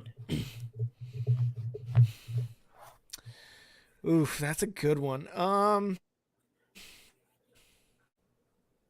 I don't know, man. I don't really know like who's in the market for wide receiver. Like could Here's what like I the think. money he would command. I think he's I think he stays in Arizona. I think the Packers get the trade done with Aaron Rodgers, and they use that money to get Odell and DeAndre Hopkins. That would be insane. Dude, That that would be would be insane. like insane. And Rodgers couldn't even get Odell? mad. You think you get both of those guys? I just think it would be awesome. Because think about it. It's like Christian money that Watson you though is there. get Hopkins and Odell. And I mean that then we're talking, you know what I mean? Because Yeah. to the Packers, it's kind of like you have a really expensive car payment, but then one day the car's paid off, but you're not used to having that extra money, so you buy DeAndre Hopkins and Odell. You're literally insane, dude. I don't know where. Maybe the You don't think so? I mean, I no, I don't think he really goes to feel the like I'm onto Packers. something here. No, you're high. I think Well, who else would do it? you're high I on mean, pot nobody has base. that kind of money. Yeah, Nobody has nobody that kind of does. money. Nobody does. The Cardinals are already in on it, man. Like they're already in it with him. But the Packers would. That's what I'm Packers don't saying. make big agent. They don't make big free agent signings though. That's Not just when the they're way paying their Packers are. quarterback $50 million a year. They don't. But if they're gonna take on a half that payment of that cap hit, where's that money gonna come from? You know what I mean? Like if they're taking that half of that first year for Rodgers at $31 million, whatever cap hit, they can't sign DeAndre Hopkins. They can't sign Odell Beckham. Odell Beckham wants more than what was it 4 that he said? He's like, I'm not asking for 20, but 4 is not the number. No, they're There's going to no get one of way. them. They're going to get one of them. No, I can't see the Packers doing that. No, There's I way. don't see him getting Hopkins, but I do see him getting Odell. Jaguars? And Jaguars? Colts? Jaguars, no. They got Calvin Ridley coming into play this year. That's true. They finally got him. Calvin Ridley is going to go off this year, by the way. Think so? Yeah, draft him in like the 5th round on fantasy and flex his ass. Yeah. You heard it here first from Kyle. Yeah, Bill's right. D-Hop is pricey. He is very, very pricey, and he's still pretty damn good. But I don't know. What I about don't think the Packers get him. What about the Seahawks? You know, because they would have. They obviously, I think Tyler Baldwin is getting old, and is he even there? DK Metcalf's there. Baldwin? DK, yeah, but I think about the Geno deal. It was very extra money friendly. You know, it wasn't like Oh yeah. So I'm looking at teams like that. You got to understand also, this is just part of the deal. D-Hop is taking a pay cut no matter where he goes. Yeah, I think that's kind of a good point. But at that point, why would you leave the Cardinals then? Because he's still not cheap. Like when I say a pay cut, I mean instead of paying him $20 million a year, you're paying him, or whatever ridiculous amount. I think it was $40 million a year. It's like you're paying him like maybe 28 because he's an aging receiver. Also, Yeah. He's still like probably the best receiver in the game right now. Well, because and he wants a Devontae trade. Adams. The Cardinals are saying, yeah, sure, we'll go for a trade, but they want at least a second-round pick. Yeah, And dude, give it to more. him. Yeah. I would give a second-round pick for D-Hop. Are you kidding me? See, it I'd says do here it that yesterday. 5 teams are interested. Let me see who That's are why they. that's why Denver put those Jerry Judy things up. They wanted Hopkins. Falcons, Ravens, Bills, Raiders, Patriots. I could see the Those are the 5 Ravens. teams. Yeah. Bills and Ravens are the preferred destination. I could see the irony in it too, because like Rodgers and the Ravens, Rodgers and Lamar are like, sure, you bring in D Hop once I'm not there. And it's Yeah. like, yeah, because you wanted $250 million guaranteed. Like, what do you mean? It's like, that doesn't make any. Of course, we can afford him now. Yeah.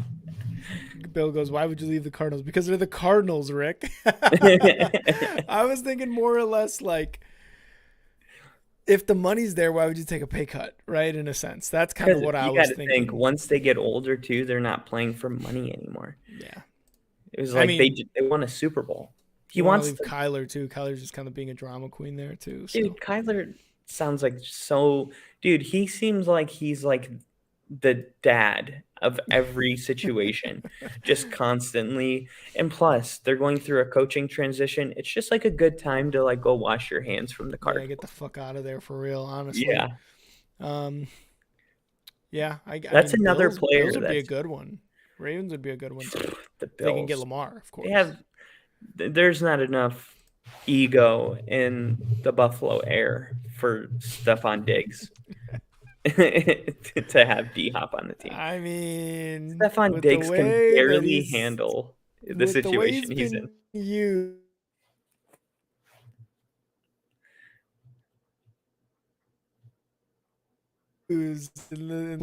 you catch what I said? No, what'd you say? I said with the way he's been used or lack thereof use, with the Bills, the last 2 playoffs they've been in, it's kind of reasonable to expect that Stephon Diggs is kind of mad there in Buffalo. But yeah, I don't know. We'll see. I don't know. I'd like to see. What is this? Hopkins to the Bill would be interesting. Stephon Diggs' side, you're on Lamar's side. What is this?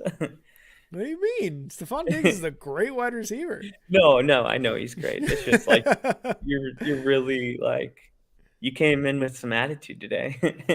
You gotta keep it hot. You gotta keep it interesting. Everybody watching. I was thinking, like, oh how many God, Super Bowls did Michael Vick win? 0.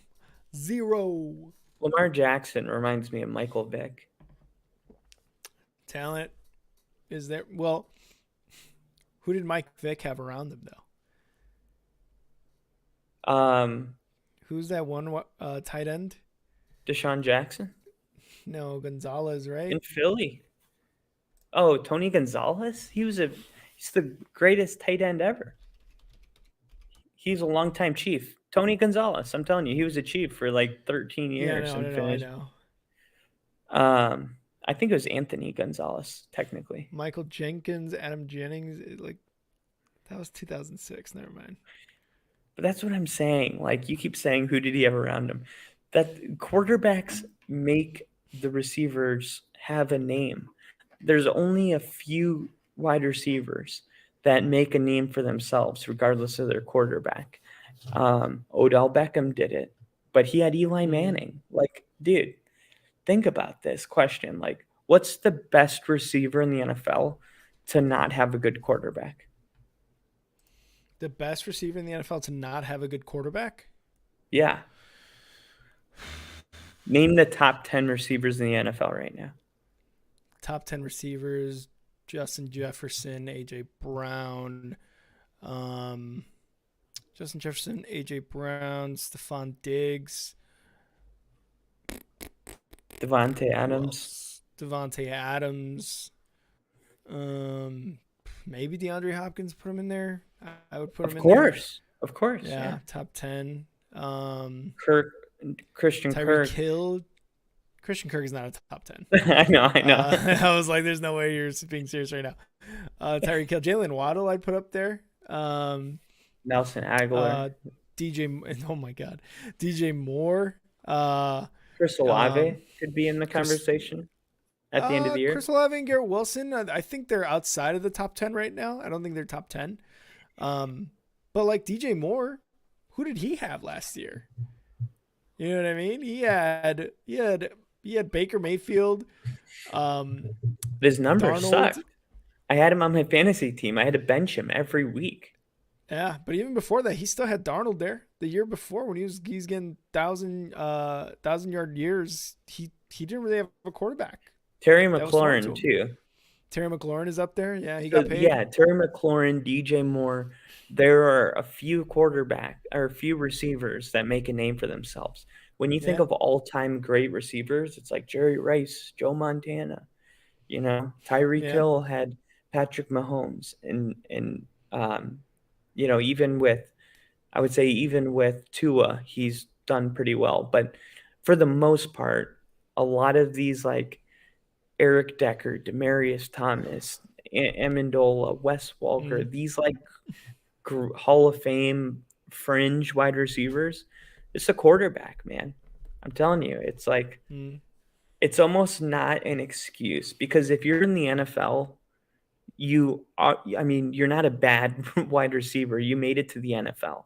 And if you were drafted like in the NFL draft, you're like 1% of 1% of 1% to be drafted. I still think though, if you're an organization like Aaron Rodgers has made wide receivers really good, but one of the biggest reasons he's trying to get off the Packers is because they were not getting him top talent. Maybe that was one of the reasons they've not won the Super Bowl since they did it in 2012, 2011. No, that's just a clutch. That's just something someone without Super Bowl says. What? I'll take things that I'll take excuses for not having Super Bowl rings for 500. Right, but if you're an organization knowing that you have a top 5 quarterback and you're not getting him weapons and you're saying you're a top 5 quarterback, you should make these guys stars. That's not a way to run an organization as a Well, as a Devontae Adams GM. was a star. Right, he was a star, but I'm saying like first round talent stars, and that's what we've been talking about. These first round guys are coming in and immediately making impacts. Justin Jefferson, oh my God, how did we forget this guy? The Bengals, Jamar Chase. Jamar Chase. Yeah, he's T. a top 10 Higgins. wide receiver. T. Higgins. Who else was Chris Olave, Garrett Wilson? You're telling me Jerry in Jeudy. those. You're It's a telling me top 10. in those last decade where you've had Rodgers when you have not won a Super Bowl, your first round picks haven't gone to wide receivers. Instead, they've gone to maybe one, but instead you're picking up Jordan Love and a defensive tackle or a linebacker. You know Well, what I if mean? you're, Like, if I don't think as an kind of, but organization if you're doing your due diligence to make this team win a Super Bowl. You're in it for other but reasons. you also have to think if you're like the Chiefs just ran it with the people they had, so it's Sure. like you're a back-to-back MVP. Like yes. If you're asking me, like, is he supposed to just work with what he has? Yeah. Aaron Rodgers is gonna win the back-to-back MVP. Like, yeah, he's supposed to. He didn't have any less than Mahomes had this year and won a Super Bowl with a terrible defense. Like, if you want to be great, like, yeah, you have to. Dude, Manning, when he was rehabbing his neck, went on to the practice squad to work with the receivers in the practice squad and got them contracts with teams, the practice squad players. But Like, I guess when I just again, I have a hard time thinking that that's also a good excuse for not getting your quarterback talent. he had Devontae Adams, though. Right, but Like, what I'm saying you just need is like one. you need one guy out of in what those six, how long were they together? 6 years? 6 7 years? years. You got to win a Something Super like Bowl in that. that. Yeah, so why didn't he? If Devontae Adams is so damn good and you only need one, why didn't he win a Super Bowl with him? That's what I'm saying. Why didn't he Because win a Super because Bowl he with didn't play Jordy great in the Nelson? playoffs. Huh? Because he didn't play good in the playoffs. But imagine if he had more first round talent around him and the organization did their due diligence and we're like, hey, you know what Rodgers needs? You know what we need to win a Super Bowl? You know how we look good as a GM and as not an owner, as a GM and as a organization from top to bottom, getting our star quarterback some goddamn talent. I just don't think that's again, I understand where you're coming from. But you can also make the argument that Andy Reid has made Mahomes a very good quarterback as well. just like Bill Belichick maybe made Tom Brady. Tom Brady does that in Chicago. Maybe he's not Tom Brady. Patrick Mahomes is a quarterback on the Colts. Maybe he's not, Patrick Mahomes. What I'm saying is, and this could be an argument for like ever. If you're the organization and you have a very good quarterback, or at least a quarterback that seems to be top 10, top 15, and you are very much not getting him weapons, whether or not the excuse is he can make 4th, 5th, 6th rounders good, that kind of says something to you as an organization. Now, I understand needs at the time, right? Like maybe your defense does need to get better. The Chiefs, for example, need to get better on defense. But why aren't you getting you guys were about to hear a bang. Why aren't you getting an Aaron Rodgers? Much better talent. Peyton Manning won 1 Super Bowl with the Colts. He had Marvin Harrison. He had what was the tight end's name? Was it not Dallas Clark? Was it Dallas Clark? Yeah, Dallas Clark. Dallas Clark. Like he had some guys that were good. Why did he only win 1 Super Bowl? Peyton Manning? Right? Like because he couldn't play in the winter. Well, I don't know if that's an excuse because he still won a Super Bowl. Like, you know what I mean? Like he still went to Baltimore. He still went to the New England. Like he's still good. Like Peyton Manning. What do you mean he went to Baltimore? Well, they went to the Colts, whatever playoff they won when they won the Super Bowl. But now you're saying no. But now you're Peyton, saying it's not a secret. Peyton was a dome guy. The only Super Bowls he got to was the ones he hosted in his dome. So then how did he win in Denver? He couldn't play in the cold. How did he win in Denver? Dude, he didn't even start that season that he won in Denver. He was benched. Won in Denver. The defense won in Denver. Okay, sure, but like the now no-fly you're giving zone. The weather as an excuse. Why isn't talent an excuse? I guess that's kind of where I'm getting. The weather, because players choke, and you got to know why they choke. Peyton Manning couldn't play in cold weather, and everybody that knows Peyton Manning knows this. And Aaron Rodgers, but that's not an scoring excuse. one touchdown to be a quarterback at an NFL. You're telling me a Hall of Fame quarterback has an excuse, but Lamar Jackson can't choke. He can't choke once. No, it's not an excuse. It's a bruise on it's a defect on his career. It's not an excuse. People don't want to be remembered. What do you mean an excuse? I'm not excusing anything. I'm telling you what made him a bad quarterback in the playoffs. Every quarterback has to play in the cold weather, though. So yes, this is not an excuse. I'm not excusing it because there's no justifying on the other end of this. I'm just telling you Peyton Manning was bad in cold weather.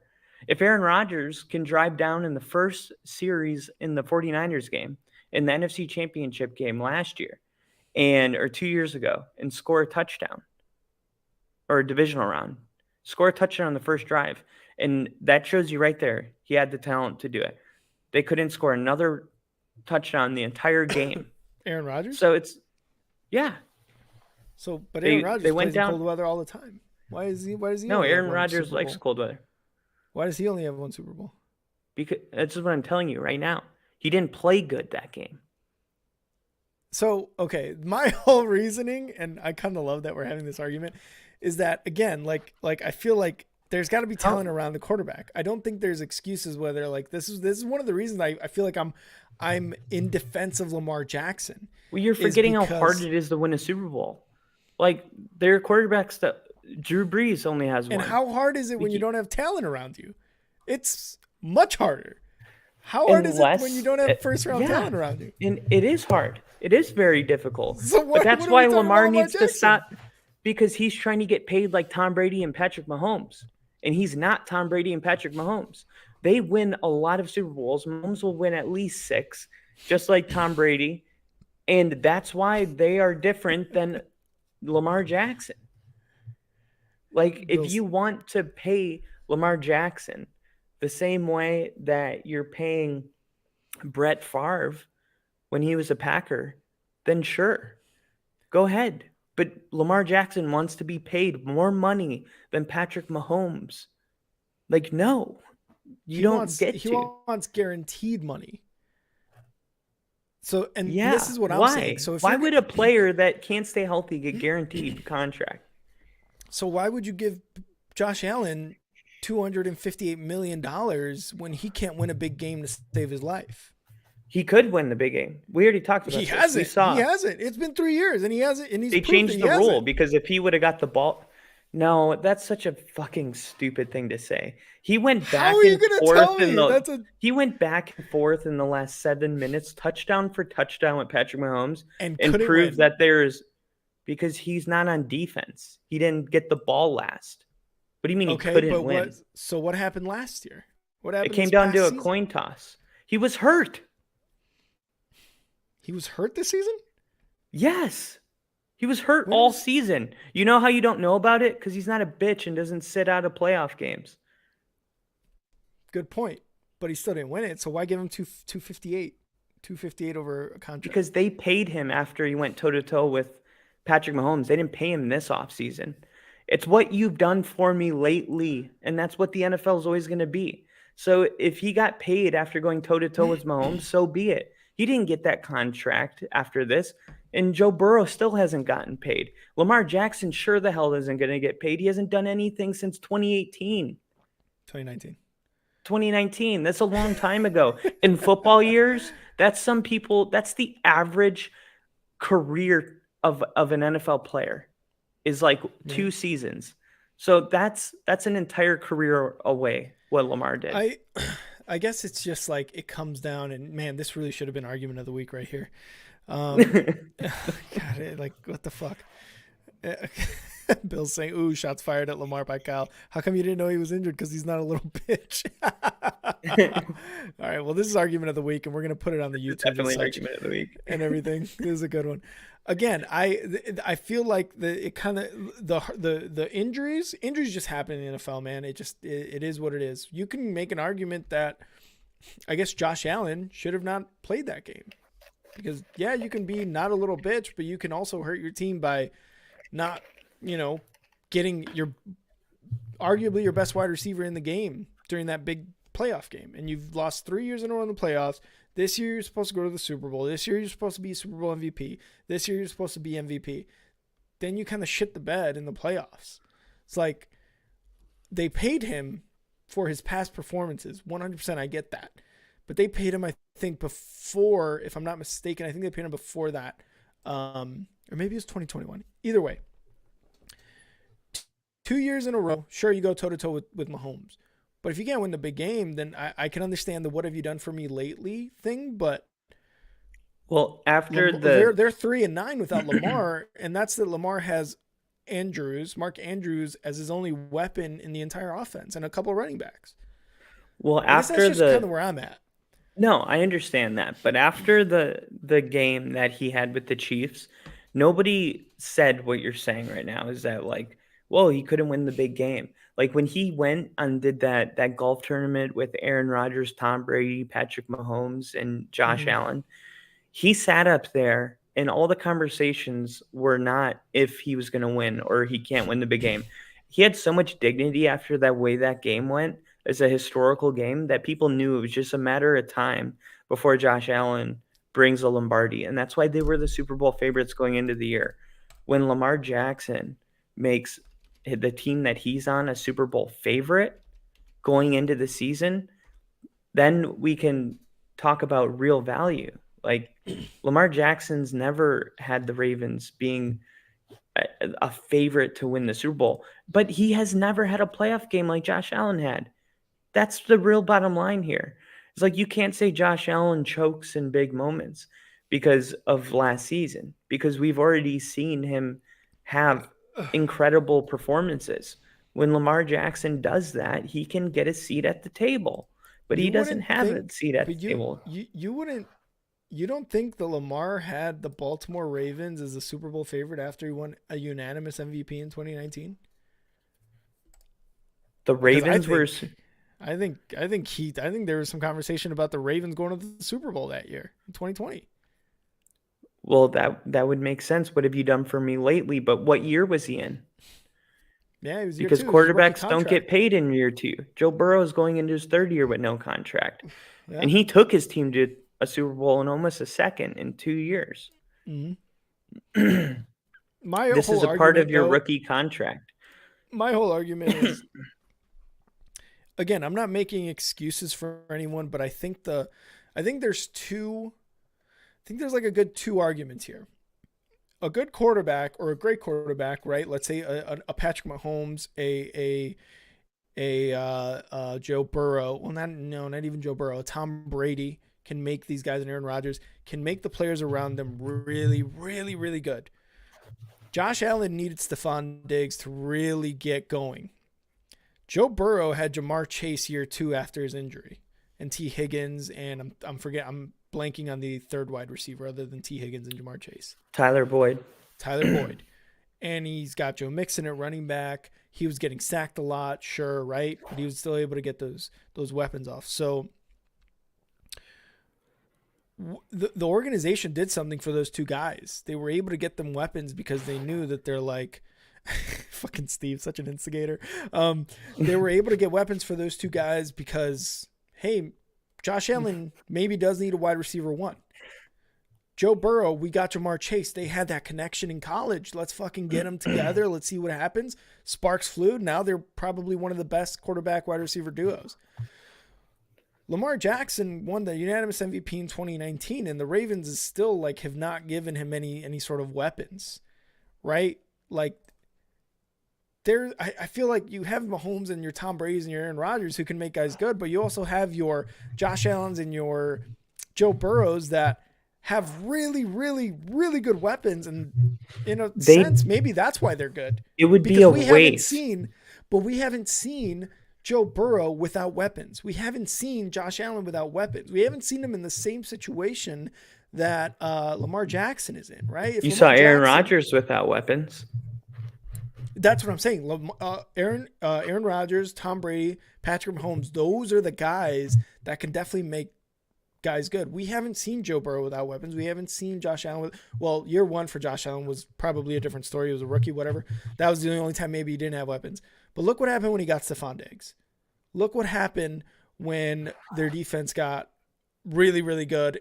And look what happened when you paired up Joe Burrow with Jamar Chase's college teammate, and you already had T. Higgins, Tyler Boyd in there to kind of like round off that wide receiving core. I guess what I'm saying is there are quarterbacks who can make other wide receivers, running backs, tight ends really good, like an Aaron Rodgers, like a Brady. But there's other quarterbacks that maybe need weapons in order to succeed because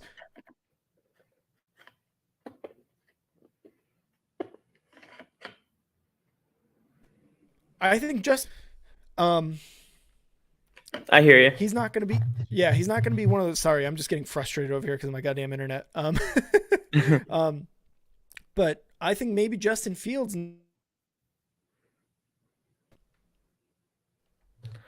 I think Justin Fields needs to have those weapons.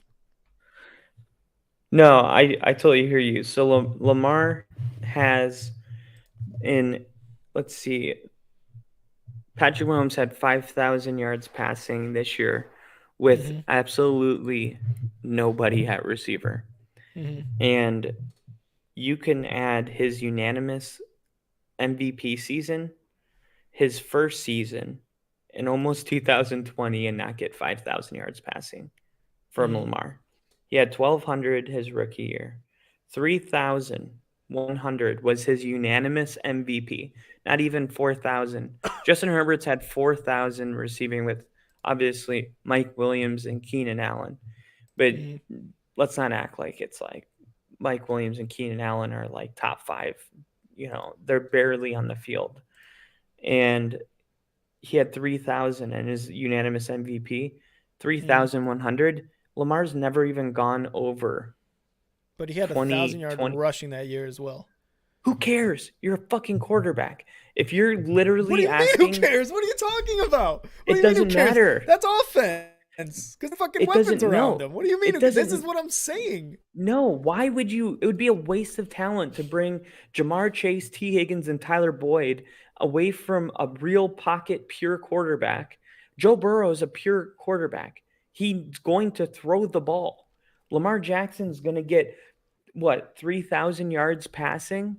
If he's going to run the ball, then you don't need what is it? Are we giving him weapons and he's going to be a pocket quarterback? Or do you want him to run for 1,000 yards and we're not going to invest in the receivers because he's going to throw for less than 3,000 yards?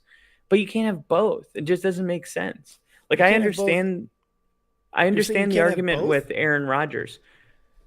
No, because receivers are going to end up getting frustrated.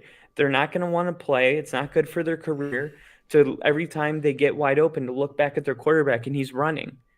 Like even Jalen Hurts can run the ball. We saw him run for over 75 yards and 4 touchdowns, but you Mhm. never ever thought that he was going to, unless it was a designed run, he was not going to use his legs first. He's always keeping his head downfield, always trying to make a play with his arm. And that's what you want a quarterback. Like to say like, oh, you bring in all these receivers for a quarterback that isn't even going to use them almost unless they're not immediately open is just to me a waste of resources. But Like if you I don't think the Bears bringing in DJ Moore is a waste to DJ Moore. It's trying to get Justin Fields to progress as a passer and still have that asset of him running the ball, being able to rush for almost. He rushed over 1,000 yards. I think he almost beat Lamar's record. And that's kind of to my point. So why didn't you bring in a number one wide receiver for Lamar Jackson instead of hoping Hollywood Brown was going to be a good guy, or maybe he hoping could that have Mark been. Andrews was going to be the only one? Hollywood Brown isn't Maybe in Hollywood shit. He's had one maybe good season in Hollywood Baltimore. Brown, maybe if he was on the Chiefs, Hollywood Brown would have been somebody. Maybe, but maybe if Lamar had a number one wide receiver, he wouldn't need to run the ball for 1,000 yards, and he'd was have a Super Hollywood Bowl. Brown drafted? He was drafted in 2019 or 2020, something like that. No, like where was he drafted? Because he was drafted. Steve, I hate you. He just replaced our names. Don't let him talk to you like that. Blank, throw down, Rick and Kyle. Oh, we got Tyler. We got Tyler in here. Tyler. What's up? Got Tyler in the chat. He's going to the Packers, he said. I heard he's going to the Packers. I love it. What do you think? Lamar to the Packers? Absolutely not. I would literally kill myself. I can't say that. Sorry. I would literally shit myself if he went to the Packers. I'd be so mad. Professional career. 25th overall. He was drafted in the first round. The Baltimore Ravens spent a first round draft pick on a receiver. And because Lamar Jackson didn't turn him into shit, now you're like, Hollywood Brown, they're not like they made an effort. They drafted a wide receiver with their first round pick. And Lamar Jackson has turned Hollywood Brown into a forgetful career, a guy that we can't even remember that he was drafted in the first round. Honestly, Lamar Jackson did that to Hollywood Brown. Yeah, like Patrick Mahomes did the opposite to Sky So Lamar Moore. Jackson isn't a Devontae Adams, and he's not an OBJ, and he's not a DJ Moore, drafted, who are wide receivers who are good, that you said earlier are so good that they can make a name for themselves. That's Hollywood Brown to you. Hollywood Brown to you is a Devontae Adams and a DJ Moore type of player where he can make a name for himself. No, you don't get to just get one of those. Like you draft them. Do you know when Reggie Wayne was drafted? Marvin Harrison was drafted pretty high. Reggie Wayne was drafted in he was drafted like early 30th. No, like in the draft. Reggie Wayne was drafted right where Hollywood Brown was drafted. So these you can't like say these GMs aren't giving the Ravens any weapons. If you can look on the track record and see that they're drafting receivers with their first round pick, that's them making an effort. That's what Aaron Rodgers wanted the Packers to do. The Ravens did that for Lamar Jackson. And yeah, it's like at what point does somebody go through 3-4 years and it's like, hey, maybe the chicken did come before the egg, because why are none of Lamar Jackson's receivers good receivers? Maybe it's So because he hasn't thrown over 3,000 yards but one time in his career, because he likes to run the ball, which is fine. I think you could actually go that route and win a lot of games and make it into the playoffs. But you have to be able to beat the Chiefs.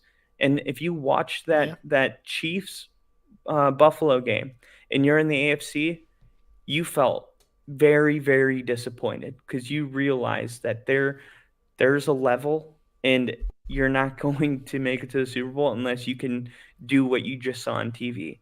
And to think you were going to get to that level felt like miles and miles away, unless you were a team with an extremely good quarterback, like the Jaguars feel with Trevor Lawrence, like the Bengals feel with Joe Burrow. There's not that kind of confidence surrounding Lamar Jackson. And that's really like how I feel about it. But I do yeah. think Lamar Jackson's a good quarterback, but who I cares just about think he being needs good? weapons. I just think he needs weapons around him So you think he could win the Super Bowl? with actual legit weapons. Yeah, probably. He could okay. Yeah, Maybe. absolutely. Maybe he could win one Super Bowl. If do you think I don't know Joe how you're Burrow going to would pay be? for weapons Do with you giving him think Joe Burrow 250 would be Joe million guaranteed. Burrow? Do you think Joe Burrow would be Joe Burrow in Baltimore? Yes. Really? Yes, I think Joe Burrow would be Joe Without Burrow Jamar Chase, anywhere. without Tyler Boyd, without T. Higgins, Yeah, you can't. and Mark Why don't Andrews is his only you know what weapon. a better question would be? Do you think Jamar Chase and T. Higgins and Tyler Boyd would be Jamar Chase, Tyler Boyd, and T. Higgins without Joe Burrow? That's a better question, because Joe Burrow, all he does is win, just like Trevor Lawrence. But Hollywood Brown is no Dude, one you're talking about the with worst Lamar organization and in the without NFL. Lamar. I guess that's my argument. Like Hollywood Brown was picked 25th in the first round and has not done anything in his career with Okay, or so it's without not Lamar. because Lamar didn't make him better. Like he hasn't made himself better. That's my argument. Like the argument is a player because of them or because of the quarterback? It's like Hollywood Both. Brown is neither. It's both. It's both. It's literally I both. guess I don't get it. But I think just like what the Bears are doing with Fields, I think that's what they should have done with Lamar after his MVP season. Let's What'd go they get him a do? wide Bring receiver. in DJ Moore? Yeah, they brought in DJ Moore. That's a legit number one wide receiver. You're telling me DJ Moore on the Ravens? Hollywood Lamar Brown is at this point washed up. But that's what the Ravens did the equivalent when they drafted Hollywood Brown, is what the Bears just did. No, because the Bears just got a legit wide receiver one who's had 3 seasons in a row with 1,000 yards receiving and 50 plus touchdowns. Yeah, but who's your tight end? If he Not had Mark done that Andrews. with the Bears, would be the leading wide receiver in Bears history. Well, That's what the Ravens just, should have done. That just goes to show how bad the quarterbacks in Chicago have been. Yeah, and the organizations too, man. Like that just kind of goes to show everything. I guess my conclusion, and we should conclude this soon, because this was a damn good argument, and I really wish I had that argument of the week sound that we could have played at the beginning. Argument of the week with because Kyle and Steve, Rick. Tyler, and Bill are loving it right now. Yeah. What I think they should have done for Lamar is what Aaron Rodgers wishes the organization would have done for him, is getting him more weapons instead of going for other positions. That's me. I think Lamar is one of those guys that needs weapons. Because again, like I said earlier, Josh Allen needed Stephon Diggs to be Josh Allen, in my opinion. Joe Burrow, we have not seen him without weapons because T. Higgins, Tyler Boyd, and Jamar Chase was their second year. So he had that connection almost right away in a sense. And yeah, you're right. They're probably one of the worst organizations ever, probably one of the cheapest too, but they had weapons. Like Jamar Chase and Joe Burrow had that instant connection when he got to the NFL, and that's kind of where they made each other who they are. Yeah, they were bad our whole life. Yeah, Carson, what's his name? Carson Palmer. Carson Palmer. Yeah, they had like a couple of good years. Yeah, with like Ocho Cinco and Hushmanzada, like all those guys. They were okay for a couple of years. That was a family friend played for them in those years. Yeah, yeah. Yeah, man, Kevin that's just kind of where Walter. I'm at. I think if the Ravens had done to Lamar after his MVP season, or maybe after 2020, 2021, what the Bears are doing today with Justin Fields, and hopefully it works out where Justin Fields, like, not only is passing the ball for more than 4,000 yards, getting 300 plus yards per game, a couple touchdowns, less, really cut down that interception rate. Lamar Jackson would be getting a contract that he's asking for. What and none of that happened, obviously. I just think it is more on the organization for not catering to your franchise quarterback in terms of getting him more talent in the 4 years and justifying that by saying Hollywood Brown could have been good. You know what I mean? Like, I Like just think almost that like who was cares about the defense as long as you have an offense? Because you got to remember there's a salary cap. So these doesn't exist. like I don't DJ believe it Moore, exists. DJ Moore is getting paid what, $20 million this year? The Bears can do that because they're not paying your 15 or quarterback. something, yeah. No, it's like 20. It's 20. Something like that, yeah. I forget what it And was. the at 3 Bears o'clock. aren't paying Justin Fields, so they can afford to do that. Lamar Jackson wants a lot of money and all of it guaranteed. No, but I'm So saying they could have done that prior to Tom having to pay him. Brady, a lot of those years that you think about Randy Moss and these elite receivers being there, Tom Brady took a pay cut. Tom Brady in his last 2 years in Tampa made the amount Aaron Rodgers made this last year, $50 million. Tom Brady made 25. He takes pay cuts so that they can bring talent. This has been a known thing about Tom Brady for a long time. You want to He be was in the his highest rookie paid. contract. What's his He rookie? was in his Yes, he was in his rookie that's what. contract. Why didn't you bring in Who? talent during his rookie contract? That's the Lamar. Hollywood Brown draft. We're going in a circle. But my No, it's point is literally like once you go down the line, it's not a secret that if you like Joe Burrow is on his rookie contract. That's why Jamar Chase and T. Higgins are on their rookie contract. Do you think in 5 years those three will be together? Because they won't. Because one of them is going to get paid and the other are going to have to walk.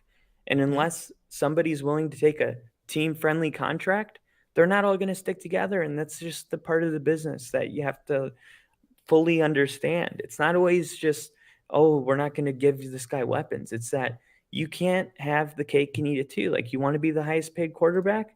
We'll make you the highest paid quarterback because you're putting us in a predicament where we either have to say, would we rather have a mediocre quarterback and a lot of weapons or a really good quarterback that hopefully makes the other players around him better? I think we could win a Super Bowl with the second option more than we can with the first. And history will tell you that that's true. But very rare does. Why do you think Tyreek Hill didn't get paid? I mean, it's just the way it goes sometimes. Oh, that's because Patrick Mahomes is Patrick Mahomes. I think, in my opinion, yeah. I agree. And Lamar Jackson's not in that conversation. No, but neither, I think, is whatever. We're going to table it here. We're going to stop it right here because me and Kyle could go on and on about this. And I kind of, I enjoy it. I'm going to call him in an hour and be like, dude, I was just taking a shower and I'm kicking myself. I should have said this. Okay, but when you said this, here's my rebuttal. It's a great argument because we're both making valid points. And most arguments are like this. And I think it's best like this. And like Steve was like, this is entertaining. I love it. And so was Bill. Is because we actually believe in the takes that we're talking about. We're not like, and you've said it before, we're not ESPN where we're arguing for the sake of argument. It's not that. It's, I literally think Lamar, if this had happened or that had happened, like he would command this contract. Kyle's like, no, because of this, and this. And like you said, it's because we actually care and believe ourselves when we're saying this. So like you said, totally worth it. But that is the end of our show. Thank you everyone who joined and, stuck around for that about 30-ish minute debate that Kyle and I were having. Hopefully you guys enjoyed it. And if there's anything you guys want to add, if you want to throw in another quarterback and be like, hey, actually you're both wrong. Lamar Jackson deserves to be not born or something like that. I don't know. Just bring Have it you in. seen the Cat in the Hat? Yeah. Where he's like, there is a third option. Brum, brum. It involves murder. Murder. That's your option? No, but you guys had options. I just wanted to have one too. Yeah, throw it in. Throw in the comment. I don't even give a shit. I love being controversial.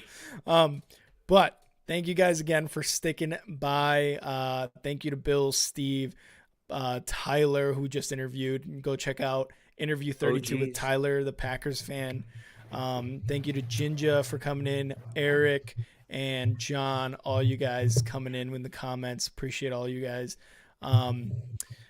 Yeah, like I said, we have interview 32 finally up on YouTube and all streaming services for podcasts. So go check that out. Our first one was with Tyler, Packers fan, talking Packers, talking Aaron Rodgers, talking Jordan Love. So go check that out on any podcast platform or here on YouTube. Go follow us at Star6 Media on Instagram, Facebook, here on YouTube, obviously. Go to TikTok and go to Twitch. And then you can follow us on Twitter at _Star6 Media. And you can follow me on Twitter at @NowRick. Me and Bill are always going back and forth with like Giants takes and Bears takes, as well as Kyle. Kyle, where can they find you on Twitter? Y'all already know. No, I'm kidding. FTBL ONLY PODCAST football only podcast. I hate the way you said that. You said that so smooth. Other than that, we got our little QR code up here. If you guys want to support us, try to get us to Las Vegas for the Super Bowl. That would be very, very much appreciated. And if not, there's going to be a link in the description of either the podcast or the YouTube video where you guys can go and donate to Kyle and I's bid for the Super Bowl. We're going to go in there and wreck shit up, Kyle. So I'm really hoping we get there. We're going to go get some fan opinions about that. And Steve makes a great point. I mean, we will wrap it up, but he says, how many running QBs have won the Super Bowl compared to pocket and scrambling quarterbacks? That's Your right. odds are just not there. You're right. And I just want to leave on that note. That's why Jalen Hurts will never win a Super Bowl. No. Remember when we said Jalen Hurts, he throws first? No, he's not a. Let's restart it, Kyle. Give me the chives. Give me the chives, Kyle. I've been listening to a lot of Tupac lately. Let's go. Just being in California. The chives, some Red Hot Chili Peppers. No, the chives are going to be, we are interviewing a Browns fan, and that is going to be right around the corner this weekend for you guys. So Deshaun Watson, a real Browns fan, like a diehard fan, like a guy that listens to the radio channels, 3 different podcasts, calls in, all of that stuff. So we've talked a lot about Deshaun Watson last season. That was probably, if we had a pie graph, the biggest percentage of our offseason. And now we're going to get an opportunity to see what a person that lives and dies by the Browns thinks about everything that's happened in the last year and where they think Deshaun Watson and the Browns are going to be going moving forward into next year. So stay tuned for that. Yep, for sure. Stay tuned for that, as well as we got a Lions and remind me what the other team was. Lions, Tigers, Bears. We had Lions and, oh my God, Falcons? No. It was a little bit of Saints, but we're not going to count the Saints. Oh, it was the one we did. It was the Lions and the Raiders. I'm like, I know where it's on in the map. It's in this. Yeah, we're talking Lions and Raiders too. So go check those out. Interview 32 already out and it's a good one. Yeah, it's going to continue throughout the offseason. Go check it out. But all right, Kyle, thanks again for the art. Thanks again for NFL news, and we will see you guys next time. See ya.